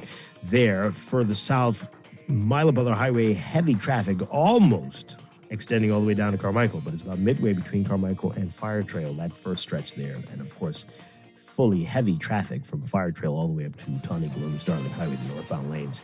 As a result, it's backed up along Fire Trail as well, eastbound to the roundabout.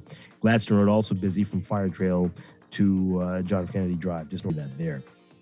West Bay Street from Saunders Beach up to, as you approach downtown Nassau, just east of Nassau Street, you're seeing traffic there. And Carmichael Road, many spots there, westbound to Coral Harbor Road, near between Gladstone and Milo Butler Highway and Faith Avenue. That area is congested. And then east of Fire Trail, all the way up to Blue Hill Road, heavy traffic there. And Blue Hill Road from well south of St. Vincent Road all the way up to the Independence Drive roundabout, heavy northbound traffic.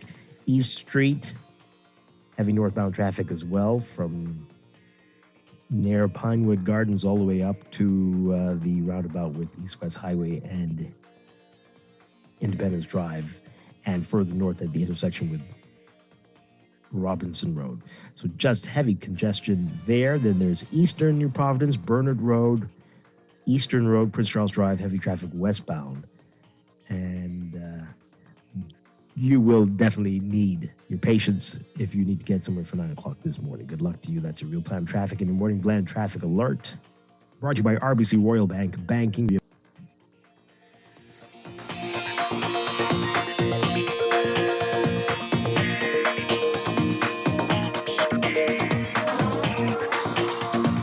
This is Guardian Radio, 96.9 FM.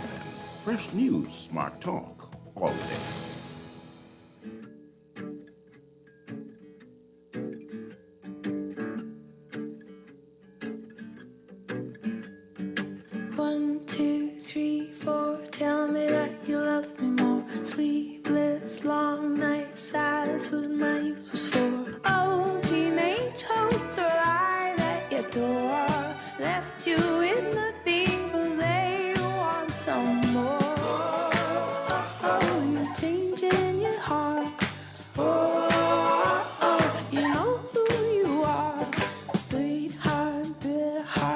We're back here with Morning Blend on Guardian Radio 96.9. Dwight Strachan and Stephen Hanna. It's been a long time coming.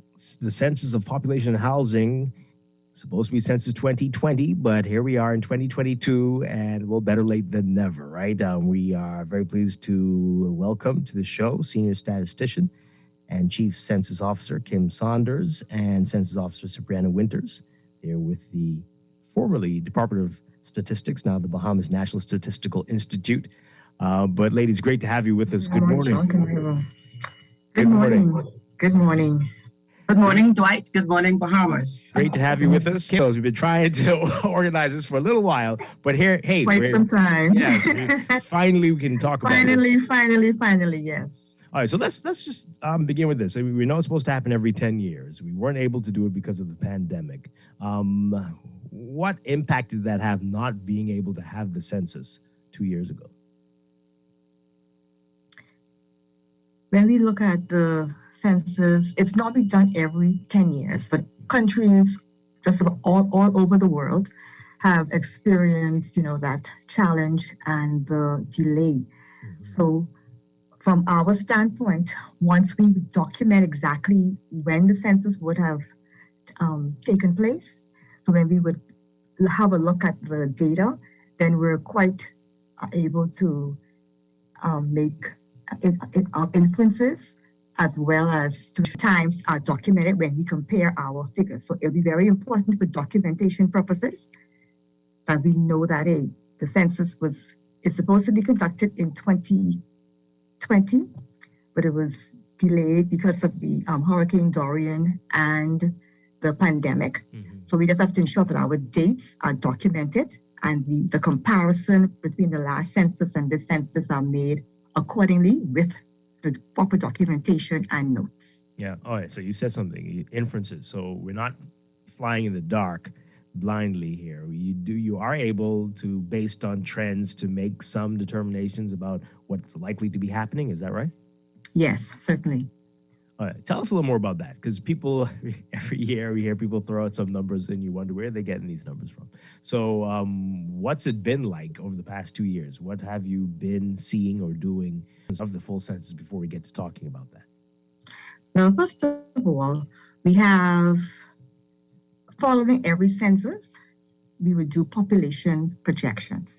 Okay. So we have figures for the intercensal years, right? That's based on the 2010 or the previous year's censuses. And so we would monitor what's going on, say, for instance, with the Hurricane Dorian. We know it greatly impacted our islands, mainly Grand Bahama and Abaco, and there's been some movements. So we have been following those trends. We have documented, like we had been in conversations with the some of the Family Island administrators to have a look at what has been happening on the island, the different movements. And also, we have historical counts of dwellings and buildings. So once we would conduct the census this time around, we're able to make a comparison.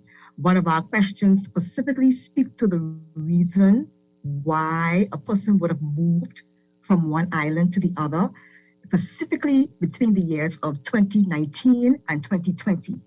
Because with that information, we are able to assess those who specifically would have moved as a result of Hurricane Dorian, as well as to the pandemic. Okay, all right, so that's good. So we have a little bit of information. From what you know, before we get into the full census, I mean, are things getting back to normal? Are people moving back, or what are we seeing? And have there been any major shifts other than because of Dorian? We are hoping that this census would tell us, would give us that information, a better pickup. Okay. Particularly with those questions that I just referred to. Yeah. Yes. So I know this has been a challenge when it comes to censuses in general, the participation of the public, getting them to fully participate. Let's talk about that. How has it been in the past? And I've heard stories of people running, locking the doors, closing all the drapes and the curtains. Is it really that bad? What's your experience been like? Well, we have just had experience with our 2021 census listing exercise.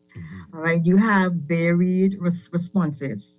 All right, you have persons who are, very cooperative, and they provide whatever assistance is needed. We have some persons who are a little reluctant, and the reasons for being reluctant varies. To have a very robust publicity campaign to inform persons of, the purpose, the benefits. A growing country needs up-to-date and reliable statistics in a timely manner.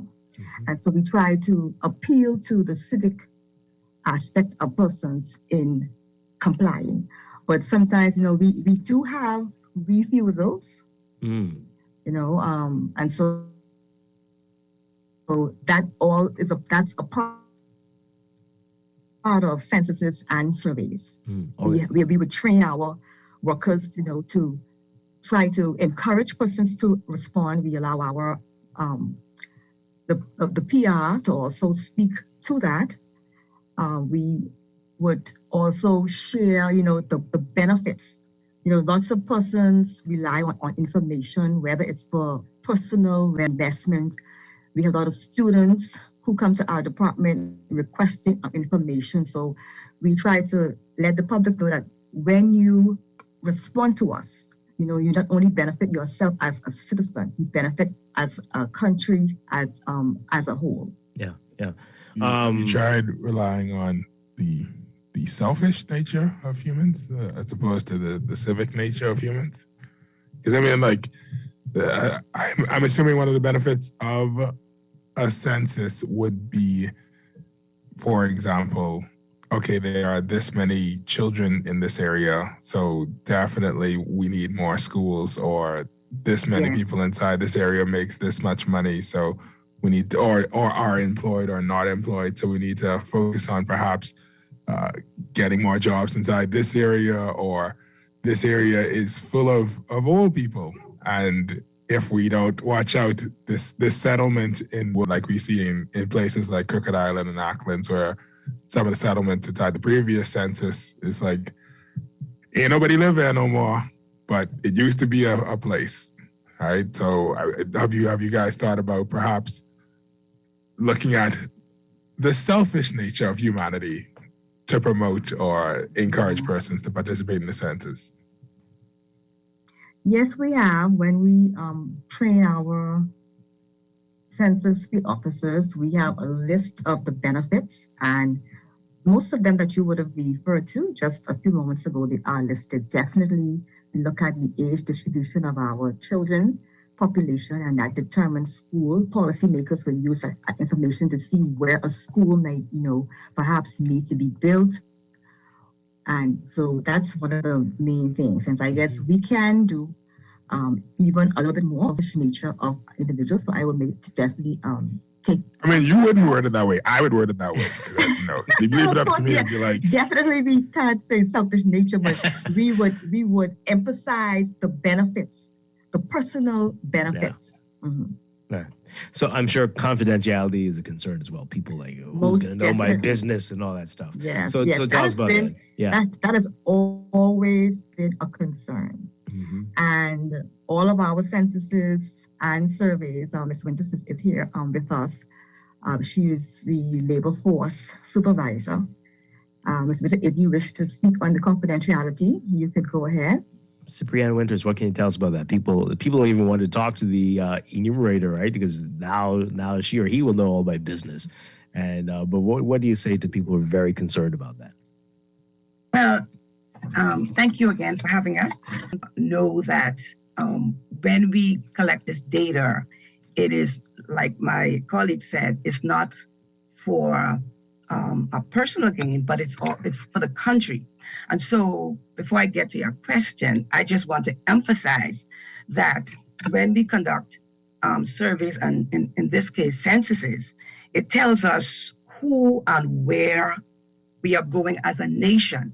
And so as long as we understand why we are collecting the data, I think people will be more receptive to give the information. So censuses tells us who and where we are going as a nation. It also helps our communities determine who or where to build everything. And everything we're talking about, from schools to supermarkets and from homes to hospitals. It also helps the government decide how to distribute funds and assistance to islands, right? And it also the lines of the legislative district and reapportionment of seats each island holds in the country. So if people are aware of that, they will not be so reluctant to give the information. So based on that, we just want to assure the public that when you give the information, it's used solely for these purposes to help the government and other users to make life better for us as citizens. And so we can assure you that your information will only be used for statistical purposes. Okay. All right. So I'll just add to that, Mrs. Strachan. I'll just add to that. one of the important things as well for all of our census workers, survey workers, we take an oath of secrecy. Like we will not divulge or disclose any information. We are guided by the Statistics Act of 2021. That act also prohibits us as an institute to report any individual information. And so we have serious penalties if persons are found to be doing something untoward as it relates to our privacy and confidential act. Then there are definitely repercussions and consequences for that. But the act governs us as individuals, as an institute, and we assure them that all information that we obtain will only be used for statistical purposes and will be held in the strictest of confidence. Yeah. All right, that is good to know. All right, so we know that there were big changes planned for this census. We were hearing a bit of it before the pandemic and before and it is now going to be the first electronically, the first electronic census. Tell us about that. What changes had to be put in place for that, and how will that work? Okay, so when we first started to make plans for the 2020 census, we went along with the CARICOM initiative to abandon paper and pencil.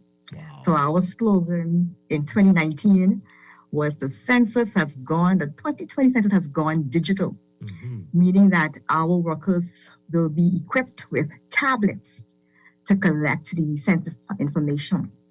So we were well on our plans for our digital census. Then came Dorian and the pandemic. So we had to go back to the drawing board, and we had meetings, as being a part of CARICOM. And so some of the countries, very few, mind you, opted to have a look at two alternative methods. One of them is what we call CAWI, CAWI. It's computer-assisted web-based interviews, or simply put, online interviews. And our second new method is what is called CATI, C-A-T-I, and that stands for Computer-Assisted Telephone Interviews. Simply put, telephone interviews. Okay. So we have incorporated these two new methods, online and telephone interviews, for the 2022 census. It has been a challenge because initially we did not have the infrastructure for such new methods. And so one of the things that we had to do was to conduct a 2020-21 listing exercise. And that took place throughout the Bahamas between the months of June and December. So that exercise allowed us to obtain email addresses and telephone numbers for our householders, whereby the households that we have received email addresses for, they will be sent an invite to complete their census online questionnaire. And the persons who we would have received telephone numbers for, they can opt to do their census by telephone interview. Our enumerators will contact them. Now, I do want to make a point here. We are currently in New Providence and Grand Bahama. We are trying to increase the number of email addresses that we have, and the email addresses to give more persons an opportunity to complete their census online. Okay. You would only be able to complete it online if we have an email address for you. So we are involved in a process right now of calling once again to come so that we can increase the numbers of persons who would have responded to us between the months of June and December, to give them the opportunity to complete their census online. Okay, so many questions based on what you just said. And we got a text here. Someone says, I got a call from someone yesterday telling me about filling in the census form for my email. Is this legitimate? It sounds like yes. Yes, it certainly is. Yeah. All right. All right. So will everybody be either doing this via email or telephone, or will there still be enumerators coming around? There will still be enumerators. Well, we have persons who have told us from the break I'm not into talking to anybody on the phone. I'm not into that internet stuff. And so if you all want it, you have to come to us. Okay. So our enumerators will have the option of contacting persons by phone once the telephone number exists, or face-to-face.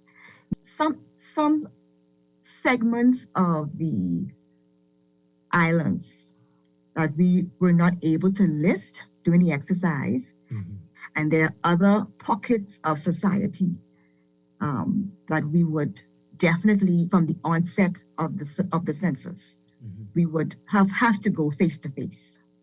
All right. So can we volunteer? As in, okay, I want to do it via email, or I want to do it via phone. Can we contact you all, or how does that work exactly? No, now the email process. Right, we would have to have obtained an email address. During the listing exercise, the listers would have visited households, and if someone was home, they would have obtained the household contact information in terms of the name of the householder and some sort of telephone contact, whether it was email or telephone. And so now, right now as it stands, only those persons who would have given the lister the email address would be able to participate in the online component.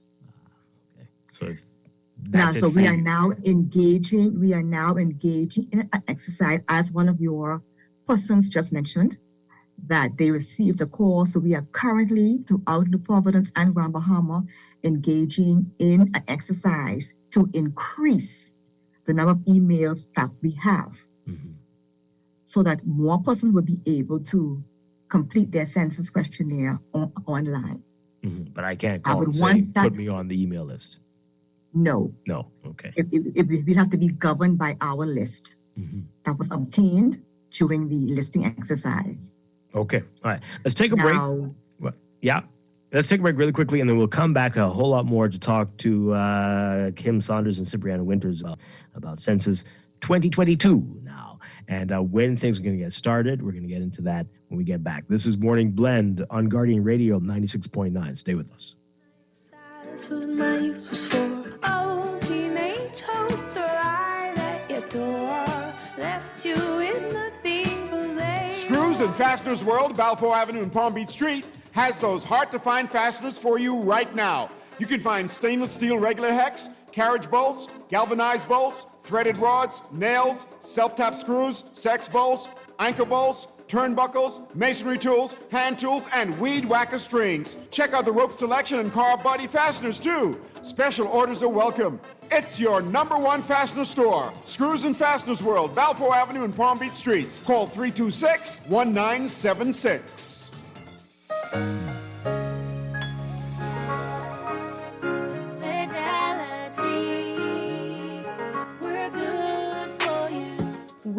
We take pride in getting to know our clients. You have access to knowledgeable, approachable ambassadors and financial coaches so that we can recommend the best product for you. At Fidelity, we care about you. From your financial health to your physical health, we can relate to you because we're just like you. Come and start your relationship banking experience with us today. Visit us online at fidelitygroup.com. Visit any of our branches in Nassau or Grand Bahama, or phone 356-7764 in Nassau or 352-6676 for Freeport.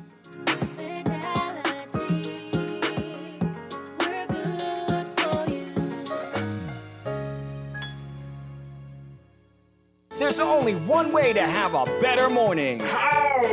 Start your mornings the best way with our 2 for $6 breakfast sandwiches at Wendy's. For a limited time, choose any 2 of your favorite breakfast sandwiches, including the fresh Strachan sack muffin, honey buttermilk chicken biscuit, double sausage muffin, or the sausage, egg, and cheese biscuit. Wash it all down with our cold brew shake or coffee. Better mornings always start at Wendy's. Wendy's, different inside and out. Excludes airport locations. Technology makes every day in life just a little bit easier. Whether it's for joy, productivity, or creativity, Custom Computers has all the latest gadgets to conquer any obstacle. Imagine automating mundane tasks with tech and living a freer, richer lifestyle, all while staying on top of your goals. The path to freedom could fit in the palm of your hand. Discover tomorrow's technology today at Custom Computers on Patton Street, Cable Beach, and Caves Village through the Blake Road entrance. Maria is going away to college and she needs access to money. But I'm worried about her spending. Maybe I can create an alarm that goes off every time she overspends. Or I'll just move in with her. Hi, Rumi. Or just get our credit card feature that allows you to easily and safely share funds with family members for free. And you set the spending limit so you're always in control. Find out more at rbc.com/Caribbean/credit share. Special conditions apply.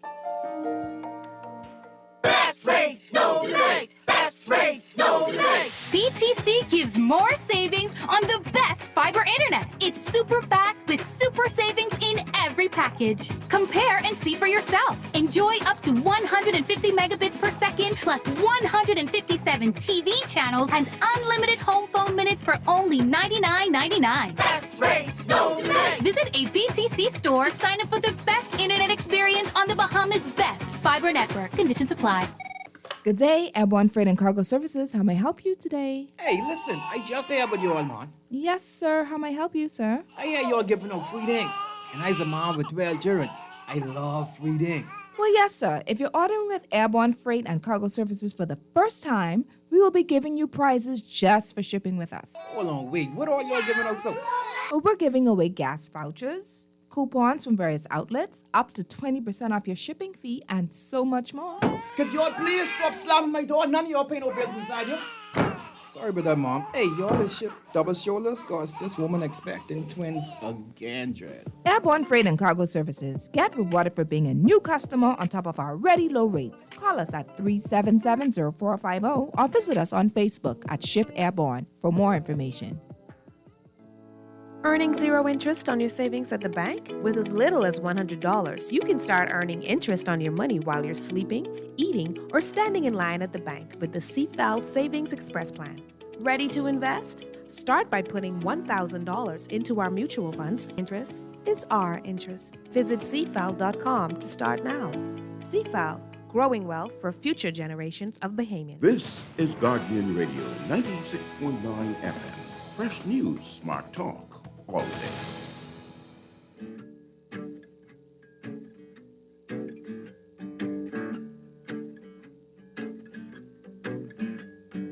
One, two, three, four. Tell me that you love me more. Sleepless, long nights, eyes with Back here with Morning Blend on Guardian Radio 96.9. Dwight Strachan along with Stephen Hanna. We are talking about Census 2022 with Senior Statistician and Chief Census Officer Kim Saunders and Census Officer Cipriana Winters.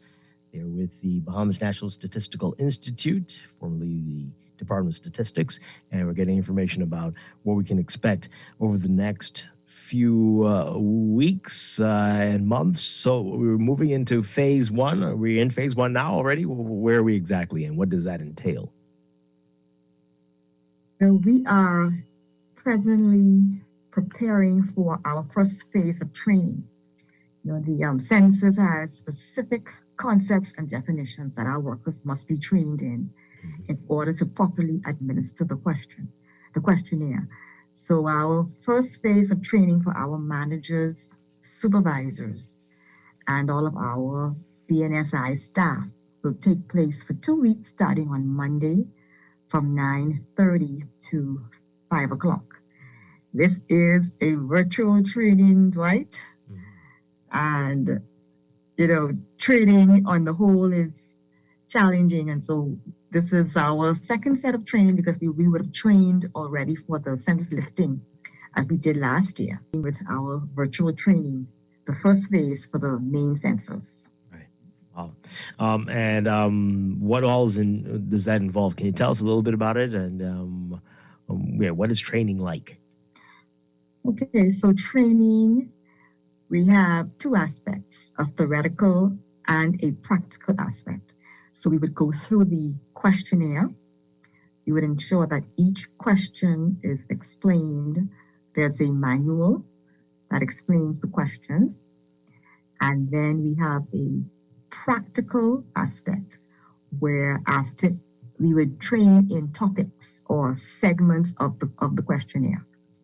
And once we go through section by section, ensuring that each question of that section is understood, explained, there are paper exercises, and we would have a practical aspect where all the trainees would have their tablets and we would walk through various examples and scenarios with each person using the tablet. During this time, one of our officers from the census section and our census teams will ensure that a tablet is always being shared on the screen so the inbuilt electronic checks or skips can be seen. Because, once you answer a question, it depends on what your answer is, that the electronic process navigates you to certain questions. Oh, all right. And then this is the portion for the enumerators, or that's a separate set of training for them? The enumerators will be trained. The date we're looking at is February 28th. And that's for about 12 evenings, 6 to 9 p.m. Now, when we train our managers and supervisors, they are all trained as enumerators first going on. Okay. The questionnaire, how the tablet works, so they know exactly what the enumerator will be required to do, because they are the persons who are supervising and managing the enumerator. So they must be aware of the questions themselves so that they can properly train and assist and have a good understanding of how exactly the flow of the electronic questionnaire works. There would also be a follow-up training for supervisors and area managers as it relates to their supervisory or managerial duties. Right. And is it too late to volunteer? Can you be a part of this? Can you say you want to be an enumerator? We are in the process of recruiting. I think today was the final day to close off for the enumerators. The thing about it is that with the virtual training, we have a certain number that we would have for each island. And then we have socials. And then one of the challenges is that our virtual platforms, we will be using WebEx, can only accommodate, I think, up to 1,000 persons. And so we will have 2 different sessions going on at the same time, and we're just about at our max. I think we closed off yesterday for the enumerators, and our managers, that was set a few weeks back. The supervisors, we're about to close that off as well. Yeah. All right. So how is this going to work? We are still in the pandemic. We still have COVID out there. What will change when enumerators come to your house? How will this work? Are you all not afraid? What are the protocols that you put in place? Well, Dwight, yes, COVID has been a challenge for all of us. We have experienced that with our listing exercise. We had so many of our teams down, attributed to the extended time for our listing exercise. We follow the very same protocols that are established by our Ministry of Health. And so we have received, recommendations from them as we did the listing exercise. And so we would enforce that persons, they are equipped with masks. They're also equipped with hand sanitizers, and we ask them to ensure that they are socially distanced. And that's one of the reasons why, Dwight, we are trying to increase our numbers for email addresses. So we can have as many persons to respond by the online component. And then also the telephone interviews, all right? Now, we are advising our field officers that they should not go into the dwelling or to conduct the census. They can stay on the outside. It's a little bit more challenging side, or the householder can opt to use the telephone method, where they can give the enumerator a telephone number and they can call them back to walk them through the questionnaire. Okay. So when they come, they can opt for that. Okay. Yes, great. all right. We have some telephone numbers now, so we will utilize those with the telephone interviews. Now, of course, there may be some persons who may say, I don't want to answer on the telephone, so the enumerator will make arrangements to visit that particular dwelling. But that's an option, the telephone. And I think, well, there are a couple countries where really is with various CARICOM countries.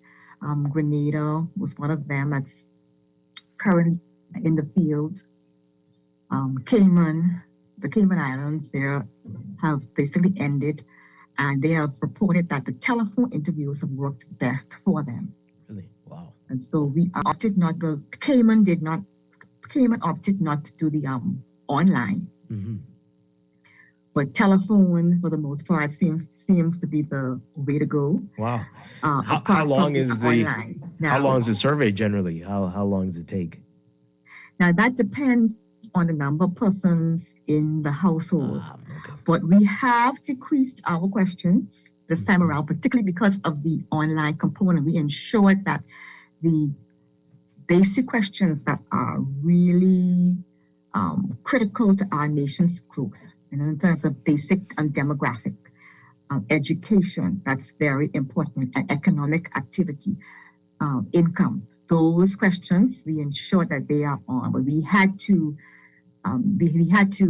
minimize the length of the questionnaire.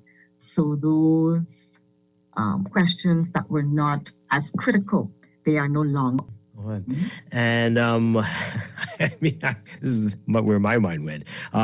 Batteries for these tablets, and how are you all managing with that? Do you have to have you can only do a few because the batteries need to charge, or you have to charge the tablets, or how does that work? The enumerators are instructed to ensure that they charge their tablets, fully charge them before going out to conduct the exercise. And the battery life, I think, is about, I think they said like about 6 hours or so. And so the survey, the census for the most part is done in the evenings. Now, you have persons who may be unemployed, and they may go during the day, because sometimes, persons work shift and they're unable to, they're at home during the evenings. But for the most part, the census is an evening job. Between the hours of 5 and 8. Yeah, excellent stuff. All right, so we have a couple more minutes left. We see you have Census Day coming up. Tell us about that. What's supposed to be happening on that day? Okay, so Census Day, that is the day that we collect information on the population. We have a count of exactly who is in the country at that particular point in time. So it's like we say, a snapshot of the entire population. And that is April 4th, 2022. And that's the date that our questions will be asked. Another significant thing that normally happens on Census Day is a general swearing-in ceremony for all the census workers. Yeah. And so that's another significant aspect of Census Day. And how long is the entire period? When will the census? Okay, we're looking at, normally the enumeration period is approximately 3 months. So we start in April, right? We would be looking at April to June, and we're giving ourselves just an additional month, say to July, for cleaning up and if any other special pockets of the site that we have not contacted, to ensure that we do so. Yeah. And then finally, when will we have access to the information? When will we know the results? With the electronic process, the processing is promised to be much quicker and much sooner. So we are looking within, once the enumeration period ends, we are looking within we will begin to, within a month's time, we will begin to release preliminary data. Okay. Right? And between 3 to 6 months, we're looking for some more details. This is very exciting. I'm sure you all are finally ready to get into this after these delays, but great stuff here. And I'm sure we're going to be talking to you closer to the start of this in April. But Kim Saunders, finally we have you with us, and Brianna Winters. It's great talking to you both. Thank you so much and giving us an update on Census Now 2022. Thank you so much. And so Blessings after this, to you. just really quickly, after this, do we go back to will it be 2030 for the next one, or are we going to do 10 years from now? Do you know? We haven't decided definitely, but it should be 2030. Yeah. Because 2022 was due to, circumstances beyond our control. So hopefully we will be back on schedule for 2030. Okay. All right, great stuff. Thank you again. I'm sure we'll talk again in a couple of months. Thank you. Thank you for having us. Good morning, Bahamas. It's been a pleasure. Thank you, Dwight. Good Break morning. news, and when we come back, Morning Blend Business, we're talking about Grand Bahama. What's ailing Grand Bahama? We'll get into that when we get back. This is Morning Blend on Guardian Radio 96.9. Stay with us.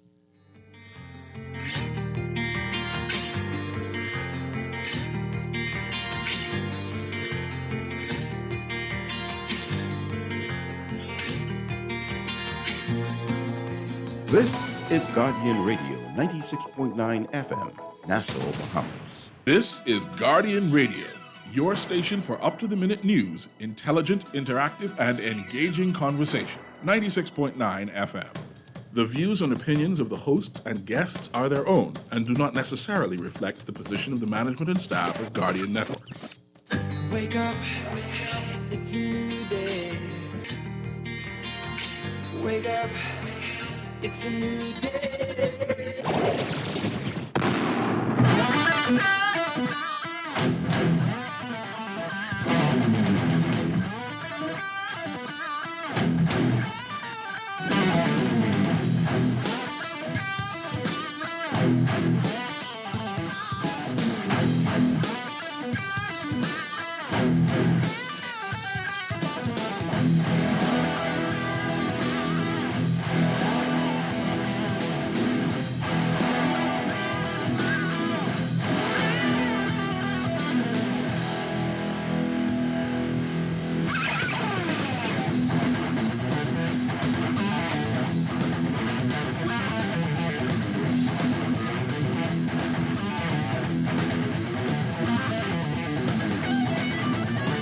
And welcome to Morning Blend Business on this Friday, February 4th, 2022. Welcome back to our Morning Blend listeners. Once again, I'm Dwight Strachan along with Stephen Hanna. And this morning, it's part 2 of our special What's Ailing Grand Bahama. And we have these conversations often on the show, but we are focusing some more this week, especially after comments from the Prime Minister that the time for talk is over and it's time to act. This morning we are talking with Grand Bahamas, people in Grand Bahama, about what they feel is wrong and what needs to be addressed, how it needs to be addressed once and for all. Very pleased to have our co-host, Laverne Gardner, with us. Laverne, great to have you with us on a Friday. Good morning. Great to hear your voice. We also have 2 folks who are no strangers to Morning Blend and Morning Blend Business. We have Sarah Kirkby and Darren Cooper. Great to have you both with us again. Good morning. Good morning. Thank you. All right. So a lot of interesting things. Grand Bahama making the news all week long. Everybody's been talking about it from what the Prime Minister said, and we talked about that yesterday. The fact that they've reached out to people, and some have been telling them no anywhere but Grand Bahama when it comes to investing. And just the challenges with Grand Lucaya, the airport, what's happening in downtown Freeport. We've been talking about these issues for months, if not years, but it just always seems like there's little progress. And so many theories as to what exactly is wrong there. The port keeps coming up, but I know when you say that to a lot of Grand Bahamians, they seem to be defensive about it. But let's hear from you. Let's be honest today. What's wrong? Is it just too cumbersome, too much bureaucracy, 2 governments, as people say? Why can't progress in Freeport, Lucaya, and in all of Grand Bahama? Let's get your views on it. Who wants to go first? Good morning. It's so good to be live with you guys. Good morning, Sarah. Good morning, Laverne. Hey, Darren. You got some of Grand Bahama's best on the air. Sarah, I'm going to try and be as nice as I can. But I think it's very fair to say that Grand Bahama has been ailing for some time. We have what it takes to be able to come out of the slum that we are in. I think it's a team effort. The problem that we continue to have is I doing what I want to do and you do what you want to do, and then we continue to step over each other and offend each other. And so I think what we need to see happen now is we need to see a marrying of government, port, and residents, and not just a talk of marriage, but actually a real relationship, one that's sincere, one that can begin to work for the betterment. And you cannot, government and port can't do it by themselves. You have to be able to bring in stakeholders, which is business owners, which is residents, that sees it different from the Grand Bahama Port Authority, that sees it different from the government. And so we have to have a marrying of many voices that will work in the betterment of the redevelopment of this island. And so you have to have more involvement even from executives of the Port Authority. They need to get on the ground, boots on the ground. The government needs to get on the ground. Well said. And when you see, and I was sharing with someone, and let me say this. People feel as if I have an issue with port executives. I don't. The problem that I have is when I've been suggesting, listen, get on the ground, get out, go and talk to business owners, hear how you can help them, hear how you can create opportunities to keep their business open. And when you do that, you are actually getting a better sense of what is the real issue, what is the problem, and how we can, as executives, work towards addressing those issues. All right, that sounds great. Often on the show, but we bring it up towards the end of the show, and then there's never much time for discussion. But let's put it out early. With this marriage that you're talking about, is it time for the Port Authority to become a public entity where the officials there are elected to those positions? Is that what needs to happen, where it's a real city management authority, and that instead of a CEO or executive director, there is a mayor, and all the other positions are council members who are elected? Is it time for something like that? And those people would have to be accountable in the same way you just mentioned, Darren Cooper. I'm not for that. I'll speak on that one. Oh, I have always been a proponent of the Port Authority. Though I am with Darren, I think he made some fantastic points there. They are not on the ground. He is right. They are not touching the people enough. They are not part of that commonplace. They have a tendency to want to tell us what to do, but not to work with us and do what we should be doing together. I think the government and the Port Authority also are not symbiotic. And nothing's going to work well until that. So it doesn't become an easy one stop, as they like to sell it. We're a 2, 3, 4, 5 stop. I had a memory come up on Facebook last night that it was 2019 when Carnival came and did their big launch to get their port going. It is now 2022, and they have only just gotten that permission. Mm-hmm. So between all this COVID, it doesn't mean you can't get the paperwork through. So this is something that has to be resolved. On your question of being a private, I am happy with the way the Port Authority keeps our streets clean, runs our licensing, we pay our taxes. We're different from Nassau in that vein. We have a beautiful city that is kept gorgeously clean. We have very good power. We have a very organized, almost Fort Lauderdale-like look, which is great. But we do fail on some of the accounts. And I believe what Darren is saying is if they do not start getting it better, if they do not sell us better, if they do not start bringing in more business, then maybe it is time to start thinking in that vein. I do not see it, though, as a mayor, more as a government, maybe something, and then a strengthening, as you and I believe in local government. Okay, what if I could just tag in. And if I could just jump in, since we're all taking turns here, I guess it's my turn. A couple of things, Dwight. In theory, what you're suggesting sounds good, may work, but I think one of the things that we have to remember is at the heart of the Grand Bahama Port Authority are families. So we have to bear in mind that while there are people who we have a president of the Grand Bahama Port Authority enrolled, and they have officers and they have employees, but when you move all of that away, at the back of it, there are principal families that are involved. And so to have that kind of election and elected officials I don't foresee that happening. Well, perhaps they should be bought out. They should be no longer. If they want to be a part of it, they have to run for the office.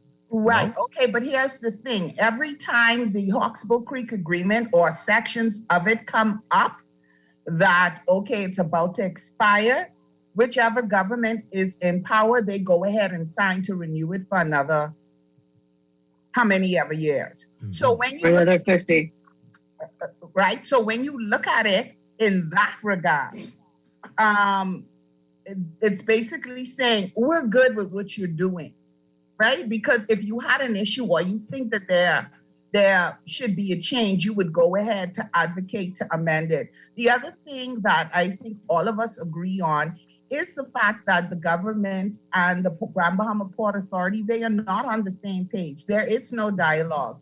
And if you thought that there was some sort of a dialogue, what happened earlier this week demonstrated that there is none, because Monday and say what he said, and then on Tuesday, we had the president of the Grand Bahama Port Authority come on our news, not our news, because that's a station, but the North ZNS Northern Service News, and comes out and he says a different statement, and he begins to talk about the things that are in the pipeline with, I mentioned some of them yesterday, with 2 companies being interested in developing solar power businesses over here, kind of insinuating that the holds up with Carnival Cruises and what they want to do with the port, with a port, is not really them, because they signed their permits already, but they're still waiting 2 years later for some other permits to be signed, talking about the Royal Caribbean and the ITM group and the fact that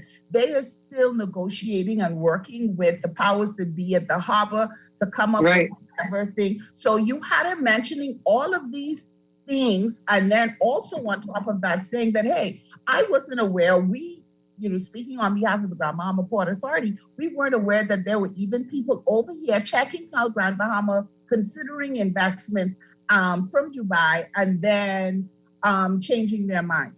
So that, if nothing else, this week has shown you that there is little to no communication between these 2 parties involved, and in the middle of it hangs Grand Bahama, not just Freeport Lucaya, hangs the entire island of Grand Bahama. And I always like to emphasize that, because if you even removed the Grand Bahama Port Authority and you said, because you say, hey, they have responsibility for Freeport Lucaya, then you look at the eastern and western part of the island. Why aren't they booming, right? We say the government maybe has control of that and they're investing there. And, you have people saying, let me come out of Freeport Lucaya, let me go into the eastern and western part of the island because things are going on.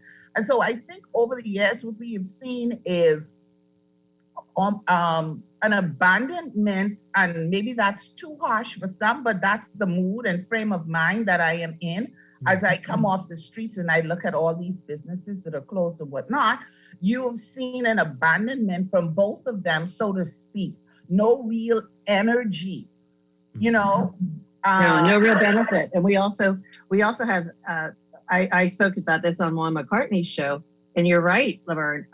There's opportunities that come to Grand Bahama all the time that when they get to the government level, they get moved. They get moved to different islands. Originally, let's be honest, Atlantis was supposed to come here, and it didn't. It got moved. We've had issues like this happen to Grand Bahama before. And I'm sure Dwight and Laverne and Darren will say this. When I travel to Nassau, and I do that for work for me as well, but there's so many Grand Bahamians who are desperate to come home, and they want to come home and find work. And we need to get these 2 entities talking to each other. I mean, where was the port representation in Dubai? Was it there? Darren, I see you've been itching to say something. I want to go back to the question that you asked when you feel that, I in a sense agree with Sarah that the elected official for port executives, and Laverne, it's a private entity, it's a family business persons who are not Grand Bahamians will always talk, do away with the Hawks Creek Agreement. It's not so as easy as a 1, 2, 3 to do away with the Hawks Creek Agreement. There are many different agreements that are in that agreement, and there's many clauses that's in that agreement. And you know that I know government don't like to send the message to the international market that we are breaking agreements. We're not going to do that. But I believe, Dwight, if that port executives had to lobby for their jobs, we would have seen better on this island. If port executives had to work to get paid, we would have seen more or better on this island. My problem that I have with the Grand Bahama Port Authority executives is the hell if they work and the hell if they don't. They're getting paid. So at the end of the day, if I produce, I get paid. If I don't produce, I get paid. Doesn't make a difference to me. And so I have to be able to levy some of the pressure of Grand Bahama on this group that has the responsibility for the management and the maintenance and the upkeep of a city that they have responsibility for and they have agreement with. I feel that they need to get more involved, get busy, plenty talking. I've heard the response from the Prime Minister, and I agree. The Prime Minister only. Now, should he said what he said? No. I would not have said it.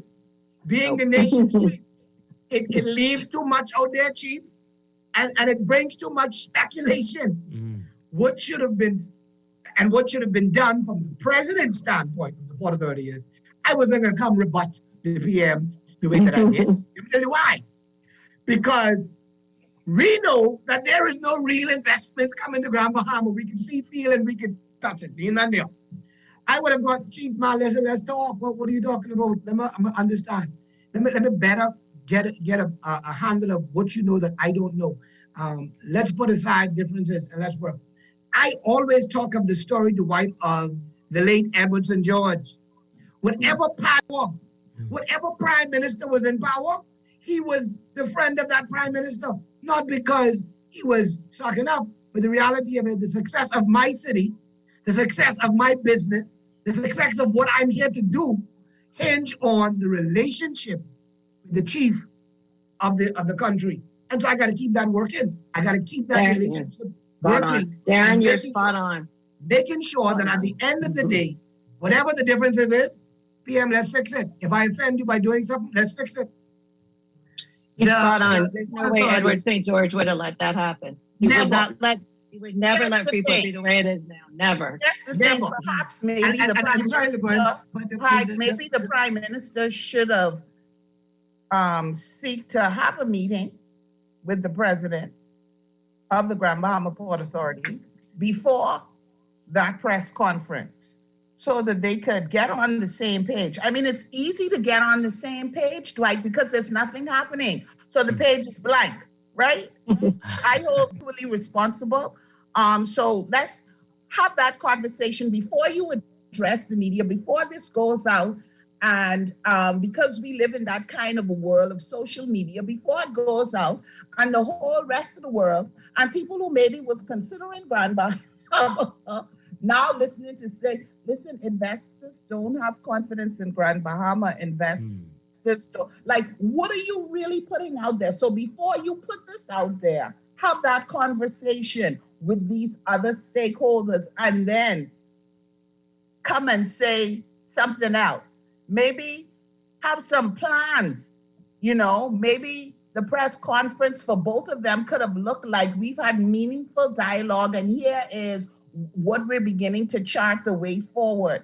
More talk because that's what both are good at. And then you wouldn't have created all of this. For those of us who live in Grand Bahama, it's hurtful to hear, but we live here, so we know.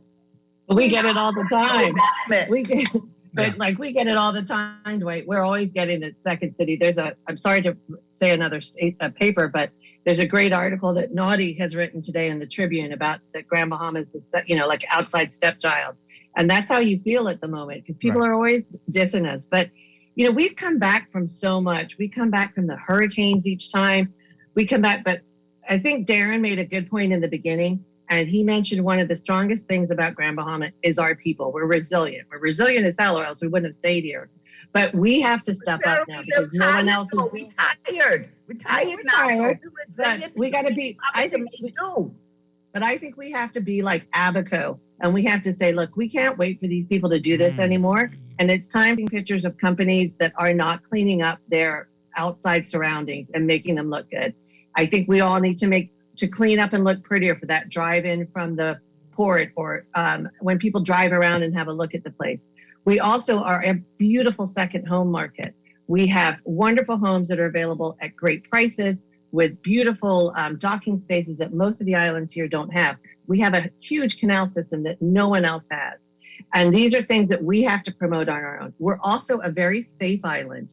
It's a great place to raise a family. No, we're not the party Dubai city. And if those people from Dubai want to go and party in Atlantis and gamble and go to Bahamar, let them go. We are a great home place for kids to run around, for you to go to the beaches. We have the most incredible beaches here. And those are our assets, and that's what should be being sold by our government, by our port. But if they aren't going to do it, I think we as a people need to step up and do it. And it's people like Darren, when he holds conferences and challenges people to do that, that should be making us do things. And enough of waiting. Let's do it ourselves. Laverne, we did a show a few months back. I can't remember the name of the committee, but we talk about it often. The Grand Bahamas, especially the business community, came together with their plan for the way forward. They submitted that report. Of course, we're not hearing much about it. But tell us what's happening there. Have you heard anything more about that? Was that just like so many other reports? I haven't heard anything more, Dwight, but maybe, Darren, I think you were on that. You were on the committee too, right? I don't want to misspeak, but Darren, weren't you on that? The REEF committee. Mm-hmm. I think person, you really want me to respond to the REEF. The REEF committee, yes, I sat on that committee, and I sat on several subcommittees of the REEF committee. Mm-hmm. And what I can tell you was on that group, I don't know who formed that team, but there was the brightest of the brightest, the CEOs of the CEOs, the head niggas in charge, the top dogs, the who could make it happen, who could sign and who could just make it happen was on that committee. But of course, a paper was done from the committee. One of the things that I saw, and I sat on onto the Zoom meeting that was held with the committee and the governor of the Bahamas, which was the MPs of Grand Bahama. And basically what was being asked was to give the port a little more control, allow port to make, to be a one-stop shop. If we grant an approval, the approval should be good. It should be settled. And I don't think there was something the government wasn't getting that the port was trying to do. But the committee, its documents, I think that's as far as we've gone in submitting it. Any progress, any action from it. The end of that meeting, it was ended basically with disagreements from government and this committee, and not understanding what it was that we were seeking to do. And so I think that paper just sits somewhere, wherever it sits. But I think for me, being a part of that committee and understanding, what could have been or could have come out of the committee, separate and apart from submitting the document, I think this committee had the ability to be able to use its influence and to be able to bring in some investments and to be able to speak with some people, because these companies are international companies. We've had persons from not just in Grand Bahama that sat on that committee. We had international persons that's not affiliated or don't even live in Grand Bahama was on that committee, and I believe they had the ability to be able to promote and to also bring investment here in Grand Bahama. And so I don't know where we are with that. I've not received an email or any notification in months from the REEF committee. So I don't know. No, nothing's going on. That ain't good. Boy, we're all familiar with these type things. Hey, Sarah. Yes, we things that don't get talked, things that get created and don't get read. Oh my! I think, but what I must give the committee credit on was, I think for a very long time, because one of the things that we were those that are us that were connected with different MPs at the time was encouraged to make sure that those persons were on the call. And I think for the first time in a long time, get at least 3 of the sitting MPs on the call. Two were unable. Of course, Michael Pine was already blacklisted from the party, and Parker Edgecombe, I think, was somewhere out of the country and was unable to be on it. But we had these 3 persons that sat in that meeting were cabinet ministers at the time. We had the deputy prime minister, who we felt we would have been able to navigate some things. But no, nothing to this point. Wow. All right. So we're going to take a break. When we come back, more on this. And I want to get your reaction to this. What we heard yesterday, so disturbing. So many people who I assume were in Nassau saying, well, ain't nothing could be done for Grand Bahama. Just let it go. Sell it to the Americans. Let them take it. And I don't know if they were joking or not, but we have a lot of people very dismissive. And if you feel that is also a hindrance to development on the island, we're going to get back to that after the break. We've got Sarah Kirkby, we've got Darren Cooper and Laverne Gardner talking with us. We're talking about what's ailing Grand Bahama here on Morning Blend Business on Guardian Radio 96.9. We're going to be back after these messages. Stay with us.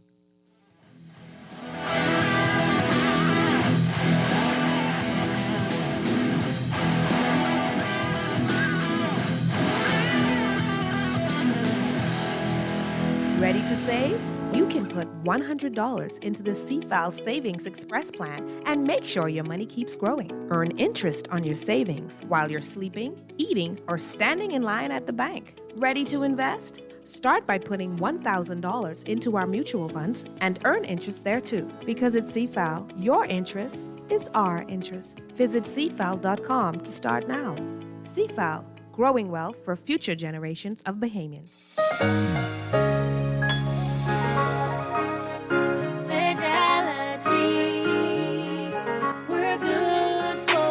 We know how important collecting your money can be to the success of your business. Start your relationship with Fidelity today so that we can show you the many options available to you with our merchant services. From click and pay options online to merchant terminals and e-commerce options.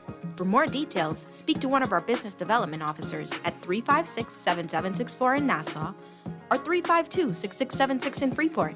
Visit our website at fidelitygroup.com or visit any of our branches.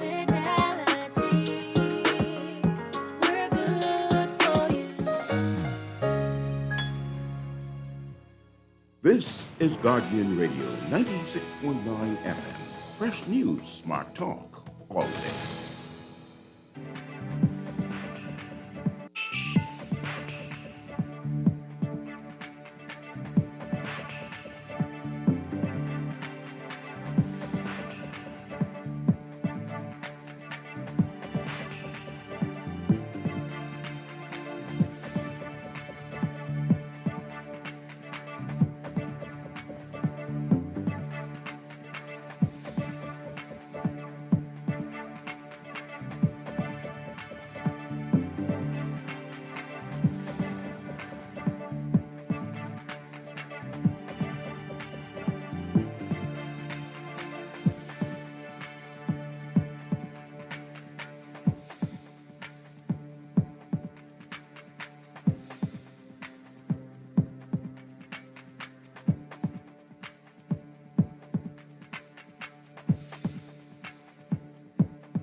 Economic Affairs Minister Michael Alkita says he believes, quote, we'll make it. Alkita's responding to the most recent Moody's cross-sector market data highlights, in which it reviewed the government's recently released fiscal strategy report and the midterm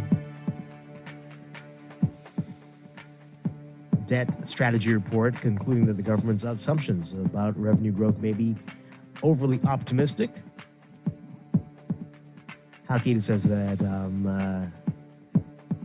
while it is optimistic with the all reports coming that the economy is bouncing back in terms of tourism and employment levels increasing, and that the country is doing a better job at collecting revenue, they will, as he said, quote, make it. And increased demand and revenue growth in the vacation rental sector expected to continue into 2022, according to vacation rental management services firm Shore Concierge, which collated data from vacation rental research firm AirDNA and the Ministry of Tourism to show how much of a boom sites like Airbnb and Vrbo are experiencing in the Bahamas. According to a report by Shore Concierge, the country saw massive growth in vacation rental bookings in 2021 and explained that AirDNA showed vacation rental room night sold increased from 39,917 in November 2020 to 95,440 in November 2021. Read more of these stories in today's Guardian Business section. In your market watch, recapping trading on the BISX from Thursday, your market movers, Bank of the Bahamas moving 240 shares, closing unchanged at 249. Cable Bahamas moving 1,200. Down Finco moving 500, unchanged at 985. Consolidated Water moving 702, down 5 cents to 198. Emira Incorporated unchanged at 1160. The BISX All Share Index closing at 2,195.12, down 2.76. That's your market watch. And that is your morning business report, brought to you by CFAL, growing wealth for future generations.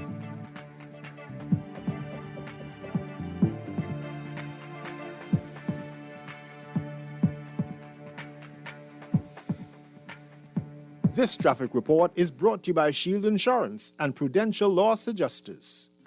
In the final look at traffic now, it's been a rough morning and still is for a lot of folks still stuck in a number of corridors across the island. Southwest Gateway still loaded with traffic trying to get out of Gladstone Road, Samana Highway, and of course Carmichael Road. But now we even see the six-leg roundabout having its challenges with the traffic getting through and getting into the city. Along West Bay Street, from the deep west by the Bend, traffic is stuck in a stop-and-go bumper situation. It lights a bit after getting through the roundabout at Saunders Beach, but your ride is still slowed down headed into the city, and especially as you get closer to Nassau Street, expect a bumper-to-bumper run there as well. Within the center of town, Independence Drive still busy in both directions. Heavy traffic flows on the west lane going into the Blue Hill Road roundabout, and heavy traffic bumper-to-bumper going on the east lanes into that East Street roundabout. Expect slow delays along Marathon Road to get onto Wolf Road, and suddenly on Soldier Road getting into that Wolf Village and Burnett Road traffic light, because you've also got Burnett Road backed up traffic attempting to get out there as well. Easton Road still solid with traffic even this late. That gets a bit lighter closer to Shirley Street, but at this point you still got to toe the line on getting out of there. So this was one morning that most of the commuters decided to get out pretty early, and those traffic congestions were in place and created for more than an hour now and just building. Now that we've passed the 9 o'clock mark, we expect them to calm down, but it's going to take some time. This National Traffic Report, service of Garden of Eden Eastwood, where there's delicious Bahamian breakfast every Thursday through Sunday morning from 7:30 until 3 in the afternoon. Today, snappers with peas and grits and 2 sides for lunch is on the menu. Order your lunch or your breakfast. Call 819-5574. That's 819-5574 for easy pickup and directions. With your Riding Sky, look at traffic in real time. I'm V8NN. Michael was in a horrible car accident. Prudential Loss Adjusters managed his claim and got him the settlement he deserved. Sierra's roof received hurricane damage. Thanks to Prudential, she and her kids are happy with their claim settlement. Tammy fractured her ankle in a slip and fall. Prudential saved her time, money, and peace of mind. Prudential Loss Adjusters are here for you whenever a tragedy strikes. Call 322-4026 now. Protect the things that really matter to you. Shield Insurance is the insurance company that grows with you to meet the beautiful adventure we call life. From automobile to home to life and health, boat, liability, construction, and business insurance, Shield has affordable policies, flexible options, friendly service, and the expertise to protect your hard-earned assets. Shield Insurance agents and brokers in Nassau, call 356-7202 or Freeport 352-5945. This is Guardian Radio 96.9 FM. Fresh news, smart talk, all day.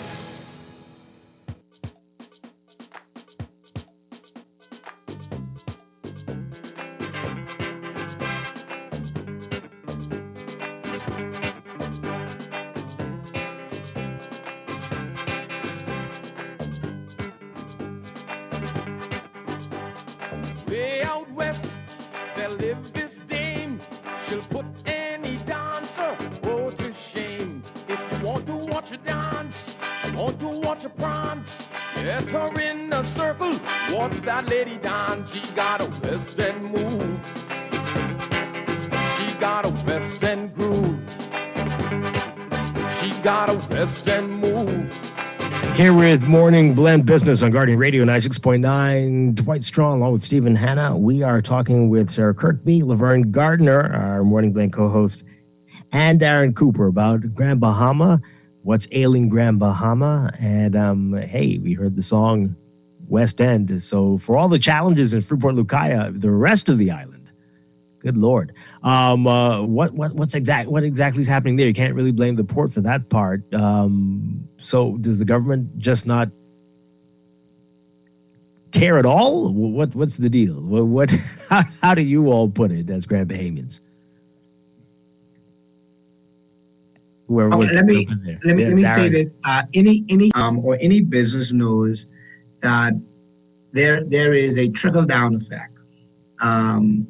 When, for instance, in Freeport, we had back in the day the Grand Union and the Winn-Dixie food store, and of course those two particular food stores drew persons to the downtown area because I could go to the food store. So, and then on top of that, there is a bus stop, so I could catch the bus, go to those two locations, and on top of that, because of those two food stores being there, the businesses surrounding it became a trickle down. So when I go to the food store, I can go to the pharmacy. When I go to the pharmacy, I can check out the shoe store. I can check it. So for Freeport, and this is my term of it, there's a trickle down. When Freeport is doing what needs to be done, there's a trickle down effect to the outskirts of the island. And then if Freeport continues or climbs to where it needs to go, then you don't have much space in the Freeport area. So I'm going to go in certain areas. It brings business to the island. Some persons are inquisitive. They want to see the island in those areas. And it just trickles down to impacting many more. Can West End, can East End do better? Maybe. But it goes back to the focus of what is the focus for those that sit in that position of power who has the ability to market those areas. Is the focus just in the city of Freeport from government officials? It may mean that they need to revisit and look again. Yeah. Ladies, what are your views on that? What's happening exactly? Sarah, I think your mic is muted. Yeah. Apologies. Sorry. I wanted to say that what I love about West and East is, for me, it's like we get the best of both worlds, because you get to live in Freeport, which is a bit of a city, obviously not like Nassau, but when you get to go West and East, it's like going to an out island for a little vacation. And you relax, you get the best of the best. Out East, you go to Bishop's, you hang out with him. He's rebuilt after the hurricane, which was devastated, and you can go and walk on one of the most beautiful 7-mile beaches in the whole of the Bahamas, and it's great. And then you come back in. I don't want them to get too ruined, to be quite honest. Obviously, neither does my dog, who's barking and likes to walk the beaches too. And then West, you go West, and you get the best conch salad, you get the best bars to go to. It's brilliant. And so, hold on, I gotta let this dog out. And West End's fantastic. I'm very happy the hotel didn't expand. I like Old Bahama Bay the way it is. It's very quaint. It's got great fishing.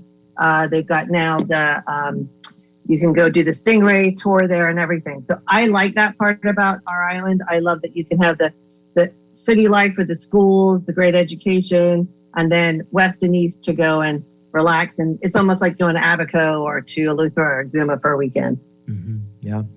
Laverne, more developed. Probably more developed and more opportunity. Yeah. Sorry. You share those views, Laverne? I hesitated to respond because I needed to pretty up my thoughts. So I'm happy. I will say this. I will say that more attention is needed in the eastern and western part of the island. more promotion of what is available. All of those beautiful things that Sarah talked about, that is so true, that is so right. There needs to be better promotion so that people know that there are things to do outside of Freeport, Lucaya. And that's why, I always make a big deal about saying that Freeport is not Grand Bahama. Freeport is in Grand Bahama. Lucaya is in Grand Bahama, but there's more to Grand Bahama than Freeport and Lucaya. But also, like Darren said, the eastern and western parts of the island, they benefited from the prosperity of Freeport and Lucaya. So again, I go back to my point of what is being done, what investments are being made from a government standpoint for those eastern and western parts of the island, because Freeport, Lucaya has been in this standstill, this waiting pattern all of this time, but you don't see any activity, really, any real true activity happening in the eastern and western parts of the island either. So the entire island of Grand Bahama needs more promotion and investment. And then one part impacts the other. And if I can just jump ahead, Dwight, because I know you mentioned it before the break, in terms of people with very insensitive, ignorant comments like, oh, you need to just forget about Grand Bahama and just sell them to the Americas, like America trying to buy Grand Bahama, right? As a people, when things do not impact us specifically, it is very easy for us to be nonchalant about it because you're still going to work and your family is still working and this is happening. And so it's very easy to make those different comments, but the reality is that we are all Bahamians. We are a part of this Commonwealth of the Bahamas, and we should all want all of our islands to do well. Yeah, exactly. It's very disturbing. I wanted to answer them. Well, I wanted to go to that question that you asked before the break. And even say this, I'm a very young person. And God has afforded me the opportunity to sit and to hear some things and to meet some people and to know a little more than I happen to know. And to say that there is no interest in Grand Bahama, there's no interest in the city of Freeport. There are plenty interest. And there are some things that can happen in Grand Bahama and in Freeport. And the problem that we continue to have is we have persons who supposing to be, I don't do marketing, Sarah does. I may go into something talking about marketing and then Sarah said, I was like, what the hell is he talking about? This man don't know nothing but marketing. But what we do, Dwight, is because we don't want to outsource to a Sarah Kersby who knows marketing, who's been doing it for a length of time, we do it ourselves and we mess it up. And I go back to the original point. Grand Bahama has great potential. Okay, so those who feel that we should sell it out, go down, I disagree. In a conversation with the port president, I told him that I am one of those Bahamians that are going down with the ship. I'm not leaving as easy as 1, 2, 3. And so you're going to have me going down at the top of the bow with the ship because I believe in the island. We have the sun, and the sea. We got infrastructure, we got land, we got development, we got good power supply, we got good water. We got everything that any other island of the Bahamas has. Only thing we have is another authority in an authority, okay? But the authority, which is the Port Authority, has to be just as desperate to sell this island, to bring in investors, and the government has to be just as desperate and to get it done and making sure that the red tape that we may apply to the port has been removed or the port moving the red tape that will be applied to the government, and understanding that and going after the development of an island. We've done it before. We've done it under the late Edward St. George. What strategy that he did that gained investors' confidence that when something may have been closing, he was able to renegotiate or to convince someone else to take over. We've not had this amount of loss of business, loss of investment, loss of confidence under his leadership than we have now. So we need to revisit, which means, Dwight, let me say it because they don't want to hear it, which means that we may have to move the accountant from the hem and put him back to the books and find someone that has a strategy and have the ability to take us where we need to go. So if we need marketing and we need real people who don't do real estate and do marketing, trying to sell us who don't have the know-how and the know-about. So yes, Darren Cooper will say it again. There must be, or there should be, or there need to be a shuffling of executives in the Grand Bahama Port Authority. We don't want to embrace that, but let me say it. Our listeners need to know that Darren took off his glasses to say that last part there, so he's very serious about this. That was to show you how serious he was. Okay. He made it. This is not a personal attack to any. No. This is simply saying that Darren don't have the skills to market. Go to the agency. Darren don't do real estate. Go to the.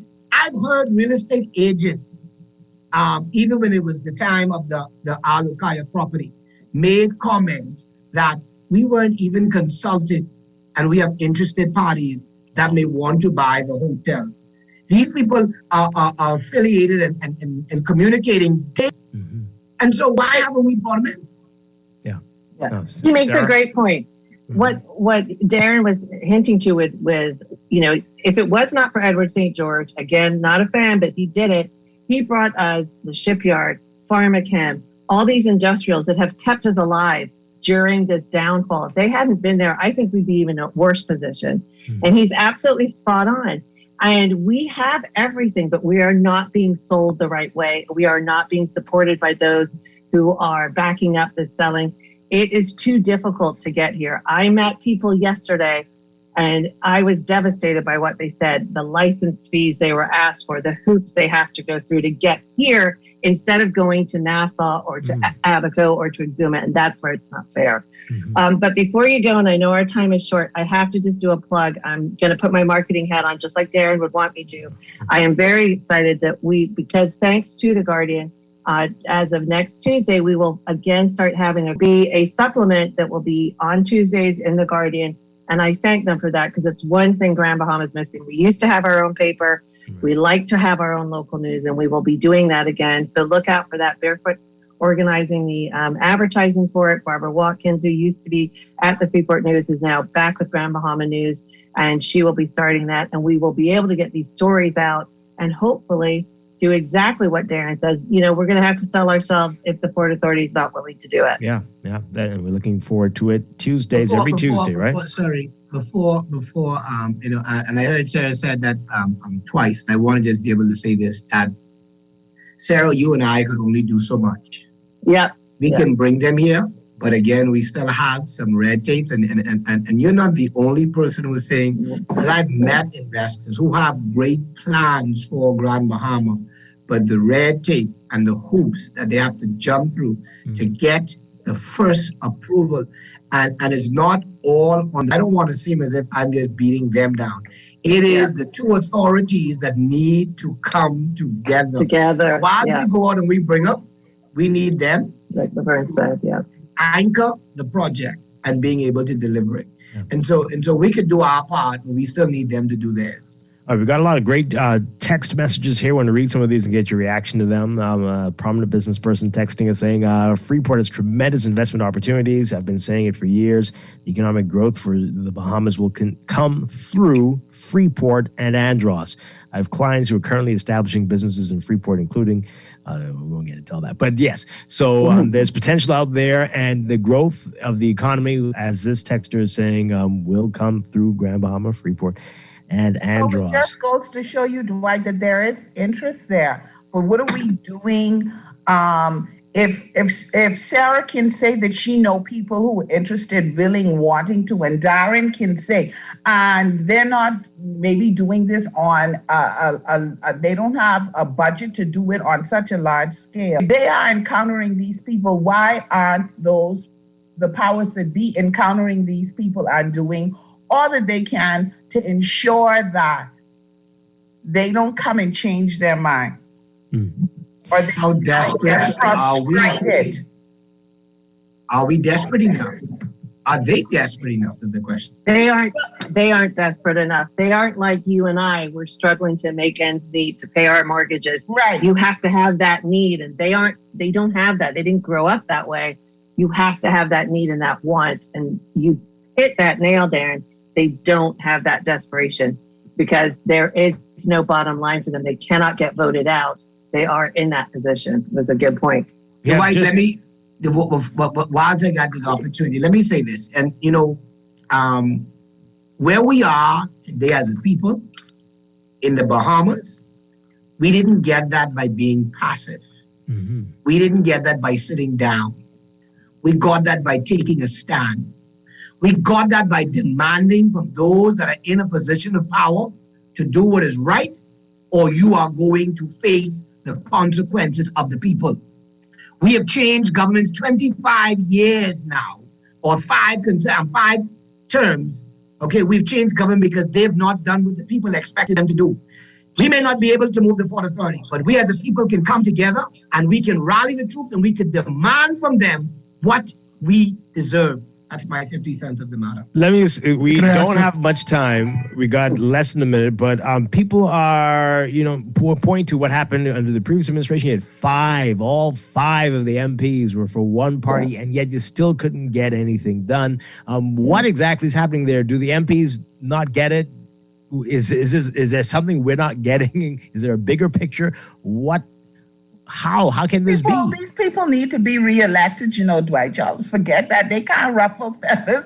If you're looking to get reelected, you can't ruffle feathers. But it goes back to what Darren and Sarah said.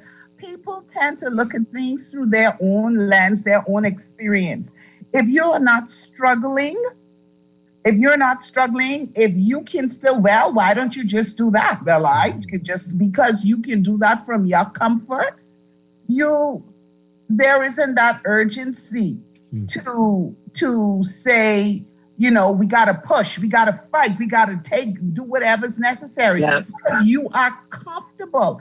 And these members of parliaments, they come in, some of them with the best intentions, but a lot of them, they have to toe party lines. And if they are told that this is not important, you don't want to be uncomfortable and you don't want to be on the out, so you just go along. And that's why when you look at governments, the strongest people of the opposition, they say all the truth from the governing party and then the top. Yeah. Because then you got more to lose, right? So yeah, you also got the fear that's here as well. There are people that are still scared. You and I talked about this, Dwight. They're afraid to do what Darren has done today and say stuff like Darren has said, because they're afraid of the retribution that's going to come. It's those days of the Mr. 10% who was in charge, and people are afraid to say stuff. It's sad. Goodness. Wow. Stephen, really quickly, you were saying something. Oh, no, I was going to ask specifically what is it that what is the one thing that you guys would want to see happen for Grand Bahama, like a specific thing? Because I listened to the entire thing because I feel like that's the best thing I could do as a person who's not from Grand Bahama is to listen to what you're saying. But beyond like demanding the right thing be done, specifically what would be the thing that you want to see for Grand Bahama? Everybody in 10 seconds, really quickly. All right. I would like to see the coming together of the minds, coming together of the executives and being able to sit around a real table and have real discussions. And then we'll then believe what we've been hearing. Mm-hmm. I agree with Darren, but I would like to add an airport, an airport, an airport, an airport. I'm sick You'll of get it. them once you have that. Once you have those minds, you'll get that. Got to get that airport done. I'd like to see an airport, a hospital, everything Darren said, but also I'd like to see a true support of these local businesses in Grand Bahama who are struggling to keep their doors open, and a removal of all of the red tape and everybody wanting something from would-be investors to the point where they turn away because it's too much. Okay. All right. Excellent. Hope we've sparked some more conversation. Darren, we have a message for you from someone. They say, please tell Darren not to get involved in any political parties. They will seek to silence him like they've done to many others who've spoken out for Grand Bahama. Thank you very much. I don't plan to. Okay, great stuff. Oh, Thank you. We anyway. appreciate the time. Thank you. And Sarah Kirkby, Darren Cooper, Laverne Gardner, thank you all so much. And remember, as Sarah said, Grand Bahama News coming Grand to Bahama the News NASA on Guardian. Tuesdays. Yeah, great stuff. Thank you all. Stephen Hanna, thank you so much. That's it for Morning Blend and Morning Blend Business. We're back on Monday morning. Everybody have a safe weekend. On the Clock with Aaron Green coming up next.